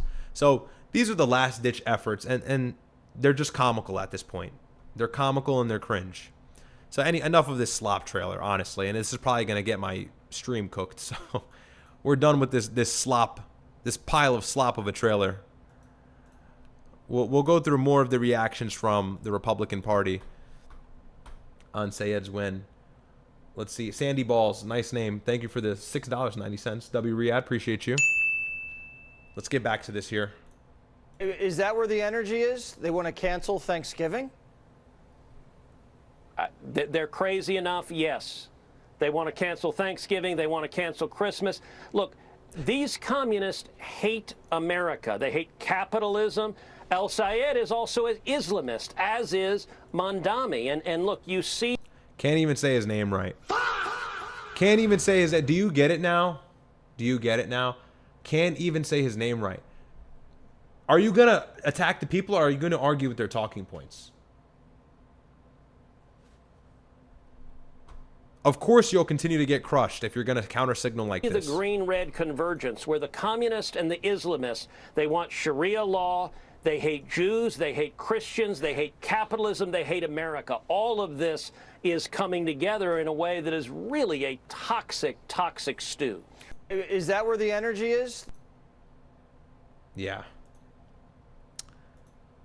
Gotta love it. Ted Cruz, your favorite. Trump said a few more things about him. Let's see what Bernie Sanders said. Oh, Bernie Sanders spoke for 10 minutes? Never mind. I want to hear that old nigga yap for 10 minutes. This is his political opponent coming in the general election. Mike Rogers, of course, he's funded very strongly by AIPAC. He dropped out this propaganda piece after the news broke that Syed won his primary. So let's see what he had to say and or push. He said, we got him. That's all he said on the phone. We got him. Leon Panetta at that time was the CIA director, and he calls down and said, there's some things we want to share with you. They had a mock-up of exactly where he was in his facility. So they had spent months working on all of this, months, if not years. So we went through the process, and then we went through the pictures, and do you think that's Osama bin Laden or not? And remember, they weren't clear at that time. You know, you look at it and you go, okay, his gait is the same. I mean, it was pretty detailed discussions about every aspect of it, because he had a pattern that he would go out walking about the same time every day in this yard, because he was cooped up too. Remember, the whole world was looking for him. I mean, I came away from the conclusion and listened to her briefing, and I thought, yeah, that's absolutely him. And then it just completely banking and hoping, desperately seeking that Americans will share this hate for Islam and not arguing with any of the talking points like free healthcare. We just watched as How effective do they think this will going to be? They're going to get smoked. The acuity got better. This is not going to earn favorable votes. I'm telling you now. Better. And then, the director came down and said, we're going to move on this. Get a call like 2 days later. Only thing he said, we got him. That's all he said on the phone. We got him. And I knew exactly what he was talking about. It was so just more slop. More culture, vulture slop, and it'll appeal to some, but it's just really not going to do the trick. So that's what Mike Rogers is doing, and this is what Syed. I'm just telling you guys. I'm telling you guys. Look at the play. Look at the technique. This is what Syed is saying on Fox News. In case you missed any of that, he said that the Democratic Party wants people who hate the idea of even private property ownership. It's very popular in places you wouldn't expect. Speaking of Michigan, he said you hold yourself out as a working class hero who's going to fight for the working class by flooding your state with low-wage immigrants. What's your response? Is that Peter Thiel's boy with that Ohio charisma he's got? Bruh. That guy. I think we've had enough of him. The last thing that he said that made any sense was hillbilly elegy, after he said that Donald Trump had no business being president of anything. That was the last time he made sense, and then he decided to suck up to power. But that's exactly what this is about. You've got Republicans who'll do anything for power and money, including corrupt their office, just like Mike Rogers has. For the 14 years he was serving in Congress, he took over $1 million from the pharmaceutical industry. He voted 19 times to raise prescription drug prices. And then he helped to architect the legislation that kicked off the opioid epidemic, killing nearly 600,000 people. Why? For money and power. But that's what that party's about. We're trying to get money out of politics to put money in your pocket past Medicare for All, which of course are things that people like Ohio J.D. Vance and Mike Rogers have no clue about, because they've always been in it for themselves rather than for the public. So just casually cooking J.D. Vance. Pretty bad. Here's Randy Fine. Our founding fathers are rolling over in their graves watching what's happening to America. If we don't reverse course, we won't recognize this country much longer. And again, trying to earn the emotions of the people, but it's just no one buys it. And then they just counter him with this photo. So, that's Trump's claim. And then here's Ted Cruz at a hearing. Yes. Trying to paint Abdul Syed as a terrorist, being a part of the Muslim Brotherhood, I think. I don't know. I didn't get to watch this in full, so we can take a quick look at it. Does Abdul El-Sayed's candidacy for senator in Michigan concern you? Yes, sir, it does. Why is that? Well, to begin with, I look at the connections that his father-in-law, Chakaku Tayyib, has to Brotherhood-linked groups. This includes being the president at one time of CARE Michigan, also his presence on the Islamic Society of North America Founders Committee, which is only for those most exclusively devoted to ISNA and provides significant amounts of funding. There are other known Brotherhood members on that committee. I would also look at El Sayed's ties to a group called Mgage, which purports to be a Muslim sort of get out the vote or candidate recruitment organization, but it has close ties to CARE. It was created by a former CARE member who at one time was on a terror watch list and was also a consultant to convicted terrorist Sami al-Arian. Do you believe the Islamic Society of North America, or ISNA, is an ongoing part of the Muslim Brotherhood network in the United States? Yes, sir, I do. There were some HLF documents that reflected hesitation by the Brotherhood that they thought perhaps they were losing control of ISNA at one point, but they appear to have rectified that. As far as I can tell, there are still individuals associated with the Muslim Brotherhood who are in high leadership positions with that organization, and they have never repudiated. So just a bunch of slop, cultural slop. And it's just this simple, you know, people try to overcomplicate it. This angle is ineffective. This angle is completely ineffective. What the GOP needs, what an opposition party member needs, what somebody who actually has a chance of beating these people needs is refinement, education, clear, crystal talking points, and ways to jab at their former policies and or beliefs. Many of these people are remnant of Antifa ideologies, defunding the police, abolishing borders, abolishing ICE, opening prisons. Why don't you talk about that? Why don't you talk about how they want to effectively destroy capitalism and or anything that comes of good from capitalism? Why don't you talk about socialism more? Can any of these dumbass Republicans explain what socialism even means? Trump always says communism. Does Trump know what communism means? So, and look, that's good to bring up, but can you explain it? Can you articulate it for the American people, for the general public that's clueless as to why it's not good for the country? Or do you just say, he's a Muslim and he hates Jews? It's not going to work. It's not going to work. Maybe that carried some political potency, like I said, 2 decades ago, but today that doesn't work. And so the reliance on the donors won't be as fruitful as it once was. You're going to have to actually open your mouth. So we need brilliance, we need precision, and we need somebody who's going to talk about their political ideologies, not their religious ones. That doesn't go far in the United States in 2026.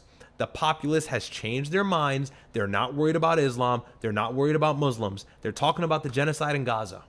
They're talking about the West Bank and the brutal military occupation. Ro Khanna is getting arrested in the West Bank. He's an American politician being put in handcuffs by the IDF. The most moral army in the world, they say, that shoots kids in the head.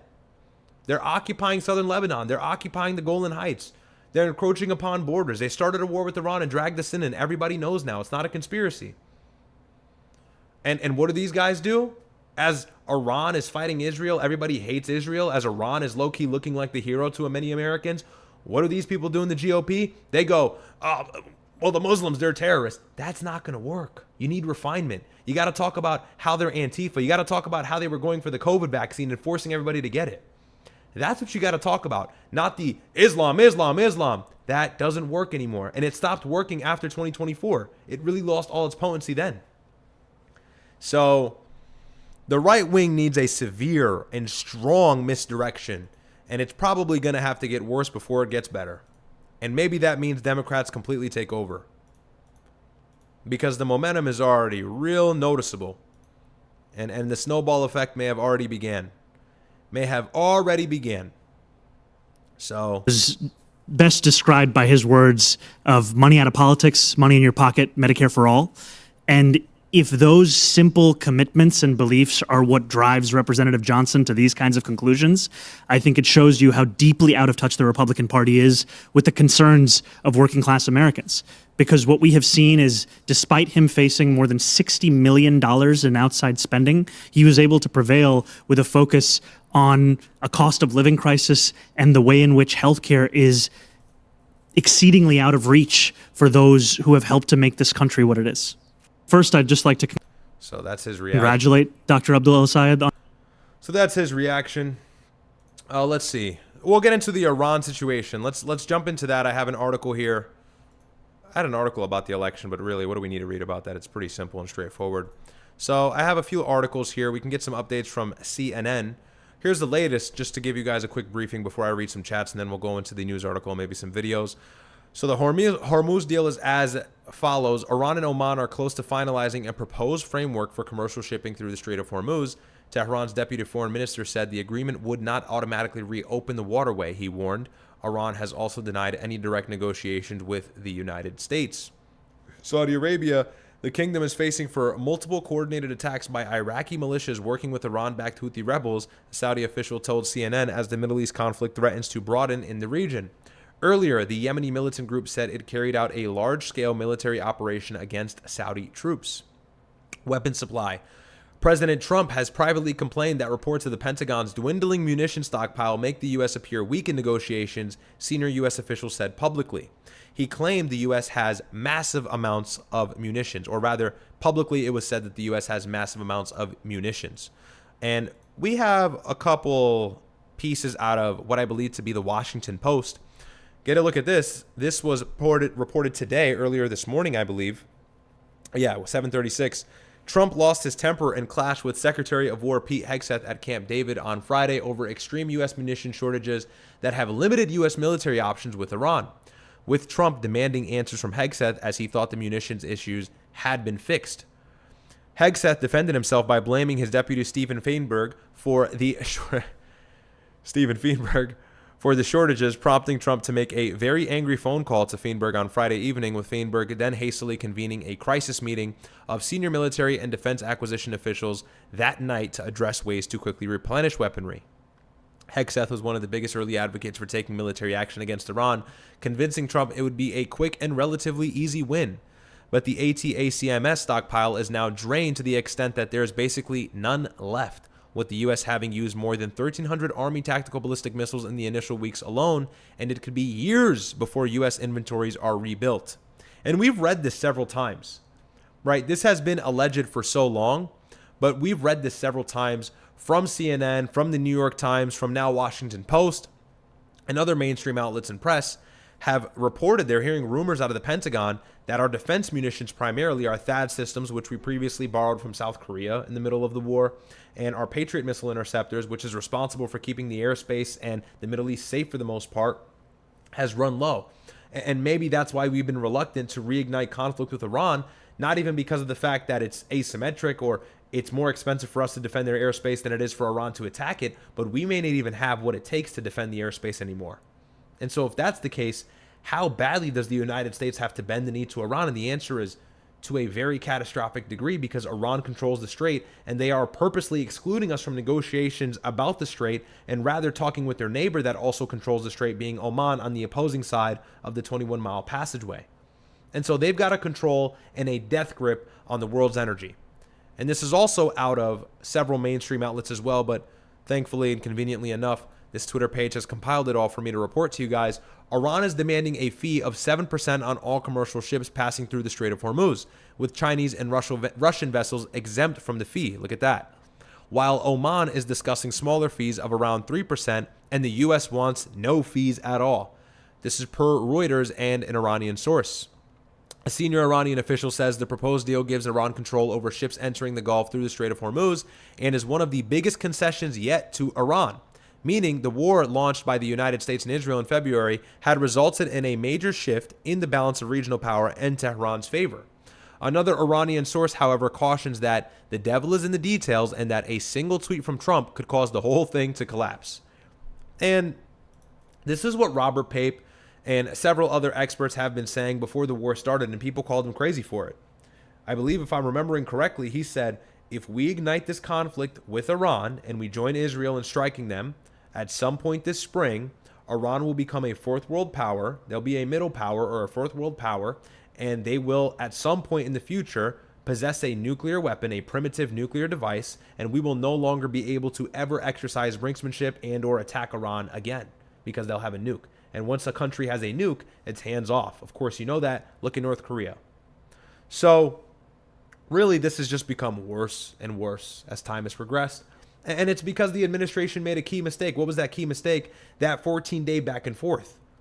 Let Iran control the Strait and talk to them as they're controlling the Strait. Our interruption in their maritime control warranted this disaster. If we had just stayed patient and waited for maybe a different measure instead of full out assault and military offensive on their coastline, then maybe, and just maybe, we would have gotten a deal with the Strait that would have been a little bit less painless to walk away from.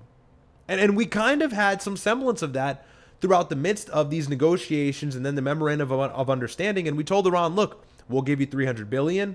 We'll give you reparations. We'll release oil sanctions. We'll give you a little something here on the side that we're not even talking about publicly, so you don't get mad when Israel attacks Lebanon, which I believe they did at some point throughout that negotiation process as well. That's why you saw J.D. Vance in Switzerland, and that's why you saw Jared Kushner and Stephen Witkoff always going to Islamabad and so on. But of course, to no success, it doesn't work because either for one reason or the other, whether it's Israel dragging us back into the war or just the fact that we can't accept Iran controls the Strait, we have to reignite the conflict, but it results in Iran being less and less willing to have a conversation with the United States. And if they do eventually have a conversation after us tarnishing the peace every single time, it's going to be one in where they'll make fewer concessions. Increasingly, they've made fewer and fewer concessions, and increasingly the United States has had to make fewer and fewer concessions and actually has had to give Iran more. We've had to capitulate. We've lost the escalation dominance. It was last week when Benjamin Netanyahu visited Trump here in the United States that Iran sent missiles over to a Jordanian air base belonging to the U.S. military, the Muwaffaq Salti air base, where two U.S. servicemen were killed the week prior. It was last week that Iran actually was emboldened and started up back the conflict and the tit-for-tat strikes. So Iran now is moving similar to that of like Ukraine with Russia. Now Ukraine is actually pushing Russia back a little bit. Now Ukraine is actually doing some damage, and rather I should say NATO is doing some damage. And they're hitting oil refineries and gas refineries, and they're hurting the country pretty considerably. And so now it's the same thing in Iran. And Iran has done the most dangerous thing possible. Do you know what that is? Aside from potentially securing a nuclear weapon maybe at some point in the future, aside from controlling the Strait of Hormuz, aside from making money on these vessels, charging them 7% tax or whatever it's really going to be. You know what's more dangerous than any of that? They've realized how strong they actually are. They realize what death leverage they have against Israel and the United States. That's the Strait of Hormuz. We've made them realize their greatest weapon. Their greatest weapon is their missile stockpile, their drone stockpile. And what do we have? Munitions that are running low, stealing THAAD systems from South Korea. We can't even intercept missiles, and as a result, U.S. soldiers are being killed in Jordan and in Kuwait and Iraq. And now Saudi Arabia has no choice but to get involved in the conflict because their oil export capabilities are at risk as well. Because the Iranian proxy Ansar Allah, located in Yemen, is clogging up the Red Sea and attacking Saudi vessels only. So they were trying to circumvent the matter by moving from the Strait of Hormuz to the Red Sea. Now the Houthis are all over that. They shut that down as well. And now MBS, the Crown Prince of Saudi Arabia, is simultaneously, while he's bombing Iraq, also telling Trump, hey, let's not bomb Iran though.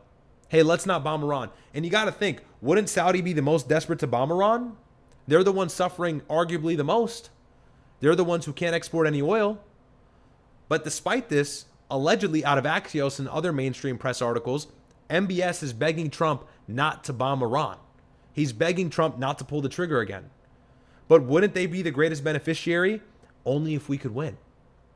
Obviously, only if we actually could gain something fruitful out of attacking Iran would then MBS actually request Trump to continuously bomb the country. But MBS and the rest of the GCC, all of the Gulf leaders, understand and recognize the United States has no chance in beating Iran or dethroning the regime. No chance whatsoever. We've realized it, but they really have realized it. That's why they're begging for peace, because unlike them, we don't have to suffer retaliatory strikes when we hit them. The Gulf does. So they're paying for it every single time we try and launch out this all-out missile barrage and sea drones and hitting the coastline and Keshem Island and Bandar Abbas, and it's only destroying the Gulf. It's not really destroying our country. Economically, we're bleeding, but it's not necessarily destroying the country.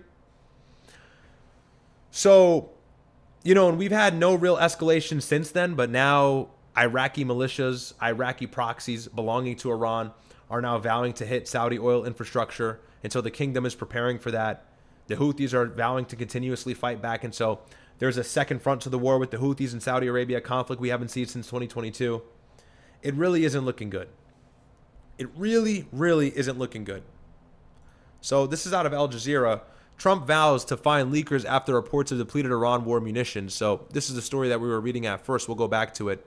United States President Donald Trump has vowed to hunt down leakers after several news reports detailing a dangerous depletion of munition stockpiles amid the U.S.-Israeli war on Iran.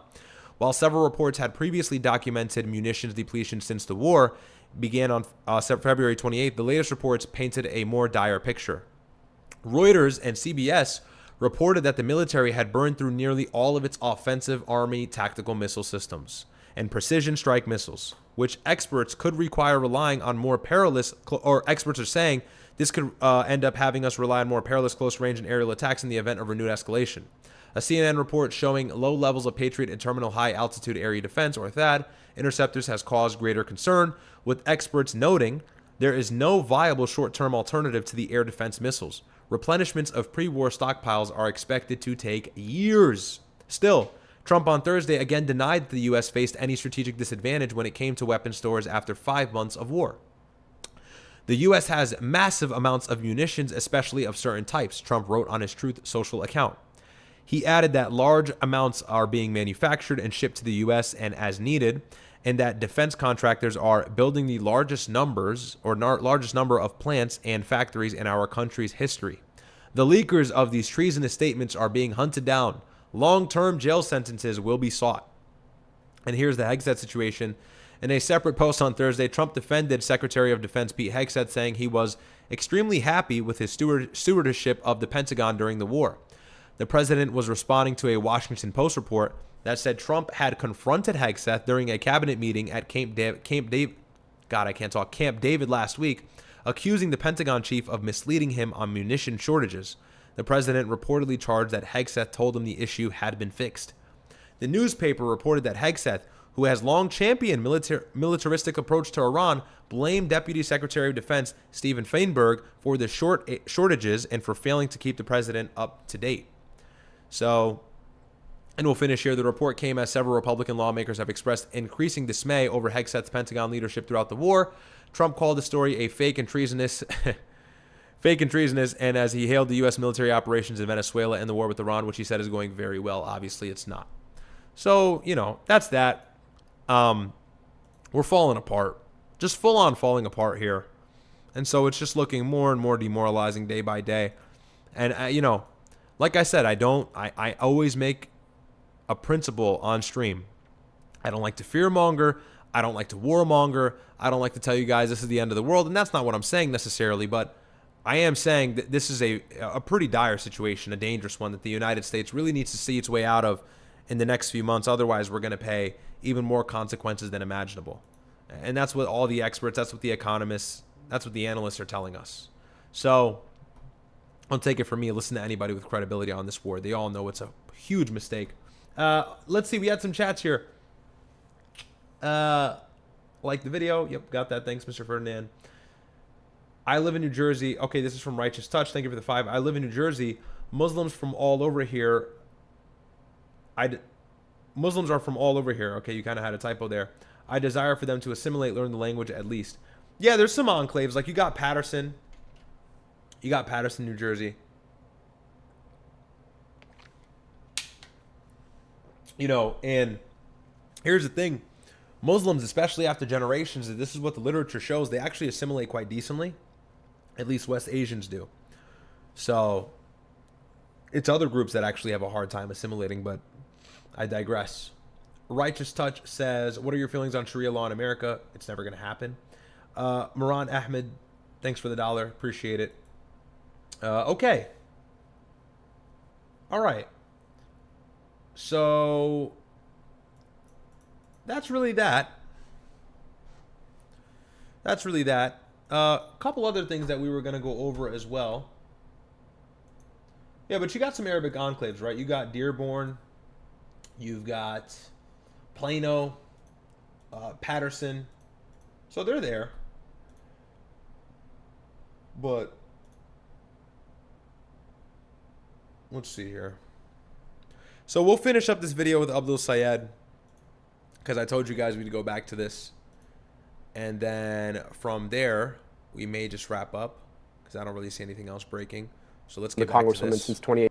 And just remember, from all the culture vulture slop, from all the anti-Islam, from the ISIS flag in the movie trailer, this is what we're met with when it comes to a Muslim candidate for senator in Michigan. Since we ran together. And again, whatever our different disagreements, we know that the disagreements we have with Mike Rogers and Donald Trump are so much bigger. And in the heat of a primary, you're going to say some things you later on would rather have not said. And I think we have an opportunity right now to focus on what needs to be said, which is that Mike Rogers is an existential threat to the affordability of Michiganders, which is already pretty low, that taking on Donald Trump and holding him accountable for his abuses of power is a critical goal, and that addressing the fact that people deserve health care and housing and good schools is a key goal that we all share. So we're coming together as we need to do to defeat Mike Rogers and defeat Trumpism. Well, so given how many votes she got, will she be on the campaign trail with you?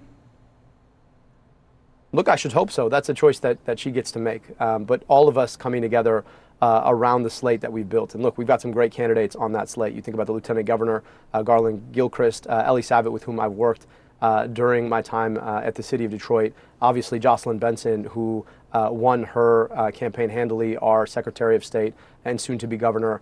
There's a lot on this ticket that Michiganders can have a lot of hope in. And so I'm looking forward to campaigning together to win the future where we take on Trumpism and Mike Rogers. And I'm hoping that Congresswoman Stevens and Senator McMorrow, who was with me earlier today, will be out there on the trail talking about what we need to do to build a future where we get money out of politics, put money in pockets, and pass Medicare for all. Well, and this seat is so critical for your party to win control of the Senate in Washington. We've heard some Democrats who are worried that you cannot defeat Mike Rogers come November. How do you plan to address those concerns from people in your own party? We don't need worry, we need work. You know, we took on $70 million of outside spending and 11-1. Again, he didn't just beat Stevens, okay? He beat a lot more than just her. You know, he took on millions of dollars and still walked away with the win. So this general can really swing either way.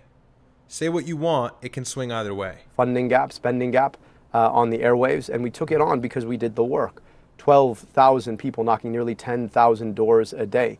We started this campaign 15 months ago, having conversations in rooms of 5 or 50 people at a time. And so that's how we're going to beat Mike Rogers, the old-fashioned way, brick by brick. Chat, okay, so are you guys seeing this on X? Really quick. Remember my tweet? Okay, I just got to show this. The GOP is dying partly because they use ad hominems like anti-Semitic, whatever, and that doesn't work anymore. That's what I'm saying, right? I spoke about this earlier. Maybe you missed it. GOP is dying partly because their greatest attack against progressive Democrats is that they're anti-Semitic. That title may now very well earn political favorability. The right needs a software update. They will continue to lose, whatever, right? So people respond. They say it's facts, whatever. I just see this. It says probable spam. The claim that anti-Semitic is becoming a political asset seems unsupported. Most voters still reject bigotry. What specific evidence shows the label now helps progressives? And so I'm like, okay. I click on the page. Most obvious AI bot page ever. Like, Elon, can we clean up here? Like, this is just slop. This is not a real person. Following 21 people, 0 followers. Relatively attractive foid. Obviously an AI. And you can tell it's an AI picture. I know the boomers that have a hard time. You can tell this is AI. So, it's just unbelievable. It's unbelievable. This has to be some AI chat bot. This is like, look, the UK isn't ignoring its own rape problem. What specific gap in current efforts are you pointing to? Like, what is this? This is a Mossad agent, bro. So, yeah, I see that more and more on X. I don't know if you guys noticed that. I'm looking at my Twitter replies. I thought that was funny. So if you're worried right now, get to work. That's the work that we need to do. And I can tell you on our campaign, we're going to be out there knocking doors, having those conversations that are what our democracy is about. But worrying. Righteous Touch, thank you for the 2. Yes, Patterson, a lot of Turks and Bengalis. No, I think Patterson is like a lot of Syrians and Palestinians. There's others, but there's a lot of Levantine Arabs, Shami Arabs. And Democrats worrying is not going to solve the problem. You heard Donald Trump at the top of this show. This is a guy who can't even focus on our affordability. He's more interested in saying my name in an interesting way or calling me a lovely gentleman than he is interested in actually solving our problems. We have to stand up to that, which means let's go get to work. Let's go talk to our fellow Michiganders about who we are and who we want to be and what it takes to take on the most corrupt president in American history and his lackey who licks every boot he possibly can of that man, Mike Rogers. Well, I mean, in addition to work, a lot of money is probably going to be spent here. And you were really critical of outside spending in the primary, especially from AIPAC. You have pledged not to take a dime of corporate money in your race. Is that still your position tonight? It is still my position. It is, has been, and always will be. But will you need help from national Democrats? I mean, will you welcome outside spending as if there's going to be a ton of money being spent on Mike Rogers? Do you also want a ton of money being spent from national Democrats on your race? Look, I wish we lived in a world where there was less outside spending generally. I wish we lived in a world where corporations could not spend on campaigns. I wish we lived in a world where there were no super PACs or 501c4s. But if unions want to spend to uphold union rights, if the Working Families Party wants to spend to get health care passed, if the National Nurses United or the Medicare for All PAC wants to spend to push back on the power of Big Pharma, I think it's important for us to make sure that we are fighting fire with fire.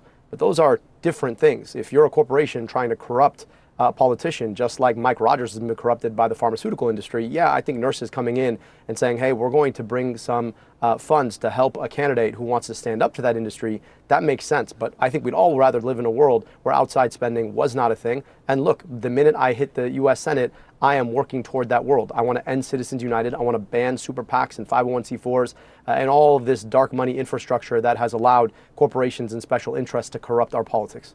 Do you know how much you've raised since last night, in the last 24 hours or so? Honestly, I haven't checked. It has been a whirlwind, but I know it. That's cap. He knows exactly what he raised. That's cap. We're playing the honesty card here. Let's keep it real. Let's stay consistent. You know what you made. It's been a lot. People are really excited about the opportunity we have in this race. They see the clear contrast between a corrupt politician like Mike Rogers, who offers nothing new. I mean, this guy hasn't had an original idea since 1994. And a candidate who is new on the scene, who wants to get money out of politics, put money in your pocket, pass Medicare for all. That contrast couldn't be more exciting. Yeah, sounds good. I don't think he'll really be able to do that, though. All right, so and here's something I tweeted today. Gang, can we not talk? Why is no one talking about this? Am I not vindicated? So you remember me and Sneeko's right and left debate. Me and Sneeko, we go back and forth about right and left. He's telling me, you're in the Matrix, you're a Muslim, there is no right and left. I'm like, okay, bro, what does that mean? There is a right and left. You can't avoid that. It's how the country works. Whatever, right? I'm not going to go back into it. Long-winded conversation. You can go back and find that video somewhere in my channel. But look, again, I've always said that the far left progressives, the Democrats, the people who do have influence actually hate even the most vague, barely conservative right-wingers, right? This is evident. We knew that because when Charlie Kirk was shot, people were celebrating. And it's like, wait, Charlie Kirk's not even the worst that it gets. And so today, Mehdi Hassan tweets, for folks on the left who have become fans of Tucker Carlson because of the latter's objection to a genocide in Gaza and a war on Iran, reminder that he still holds many horrifically bad views. Great Replacement is a neo-Nazi, anti-Semitic, Islamophobic conspiracy theory. So here's Mehdi Hassan disavowing the shit out of Tucker Carlson, who is fighting his ass off to earn favorability from Muslims and leftists, honestly. And so this is what I said, and I was telling Sneeko, saying, the right wants you dead, the right wants you deported. I'm like, the left wants you dead. The left thinks you're a Nazi as well. And so this is what I say above this tweet. I said, this is why you are wrong when you say there's no left and right. He's refusing to ally with Tucker, who is the most lukewarm, vaguely conservative guy out there. You may not see this left and right divide, but they clearly draw out that distinction. So, and people disagreed, but this is what I'm trying to tell people is here's what I'd say to all the Muslims here. You think there's no left and right? No problem. Wait until 2028. Wait until somebody's actually elected president in 2028. Come back to me and try to spew that rhetoric. See how far it'll get you. See how much weight it carries as a talking point. See where that gets us. They're absolute. And by the way, right and left has never been more real than now. There's people who are trying to blur the lines and walk away from it, but there's questions that have to be answered in regards to left and right. Like, and they will never accept somebody like Sneeko. I always try to tell them, bro, you have a history of throwing up a Roman salute. You have a history of And I get it's tongue in cheek and it's joking of joking about Hitler and all that. They will never accept you. They will continue to call you a neo-Nazi psycho, far right, not left. So, you know, people say don't pick a side, you're in the matrix. No, that's the way the country works. That's the way the game works. That's the way it all works. Abdul Sayed is objectively left. Mike Rogers, despite his Israeli shilling, is objectively right, and their policies reflect that. And I don't know if it comes from like a lack of understanding civics maybe, or the way the country works. I don't know what it is. That's not real. So I'm not saying you have to be like a hard right winger or a hard left winger. Just recognize there is a difference, and recognize that the difference is seen and felt, and that distinguishment is clearly drawn out by the left. So don't be the dummy on the right that says we're all friends. We're all friends. Because in 28, when the Dems and the Antifa people get their guy, they are going to annihilate and eradicate all of you. My brother's cooked. Sneako's cooked. They're all cooked. I might be cooked, nigga. So always remember that. And I almost kind of want. I low-key just want. This is bad. I low-key just want a far left-wing progressive to win in 28 so people can understand what I'm trying to say. Ryad, you're in the man. Wallahi, so many Muslims are DMing me. A lot are actually DMing me and supporting me, which is good. But a lot are DMing me and challenging me and saying you're wrong and responding to my posts, calling me Toby. Toby be good nigga for master. And, you know, it's fine. No problem. Draw the line in the sand and stand where you are. No problem. Fine. In 28, I pray a DSA member wins, just so you can come back to what I told you and go, Ryad, we're sorry. They're all going to go, Ryad, we're sorry. There is a difference. We're all Muslim right wingers, please. I'll be like, no, I try to tell you. I try to tell you when you guys all did the Ray gun conspiracy theory bullshit slop. So there is a difference, okay? There's a difference. And you know how you could draw out that difference? Ask them about immigration. See what they'll say. Oh, there's nothing wrong with migrants coming over in the tens of millions in the span of 2 or 3 years. None's wrong with that. And you go, wait, that's not good. You're a Nazi. There's no capitulating with them. There's no working with them. The right seems to, a lot of these people who hate Israel seem to concede for the left. The left hates Israel, but they will not concede for you. Even if you're a centrist, they won't concede. Being a centrist is not enough for Hassan Piker. It's not. So, and he's the one who's sponsoring these candidates and helping them win, especially in Colorado's first and other areas and other districts. So remember that. Be very careful. Be very, very careful. People are going to get it. They'll get it over time. I don't mind catching the backlash now. Inshallah, I'm waiting for the sweet vindication. And I'll just tell you, listen to me next time. That's all. All right. So where are we? I'm gonna close out here. Righteous Touch says, "What's the focus of your channel, Toby?" Very good. Thanks for the 2. Okay, so we're caught up on chats. Love all of you guys. That's really it. Shorter stream. Like, not too much going on, but I wanted to cover that Michigan primary, so I'm glad we went over that. And then tomorrow, hopefully we'll have a moment. We'll probably jump on with Myron. Me and him will go really quick. I came from the gym, don't blame me. Me and Myron will go really quickly before after hours. So hopefully we can get online tomorrow around 8 or 9 p.m. hopefully. I'm hoping. Okay. But in the meantime, please like the video. Remember to like the video, sub to the channel. By the way, we hit 26K subs. Rare Don DeMarco, but I like to use that in times of celebration. Here we are here. 26K. Shout out to all of you guys. Love all you guys for showing support. Helping the channel out means the world. And yeah, we'll pump out some videos from this stream and pile it up, clip it up. It'll be good. But until next time, love all of you guys. Gym stream, Ryad and Myron, definitely one day. One day. Love you guys. Have a great rest of your night. Enjoy your Thursday night. Get some rest for tomorrow's work day so you can enjoy the weekend. And hopefully it's not going to rain this weekend because that's what it's saying for CT. I don't think Myron will be on today.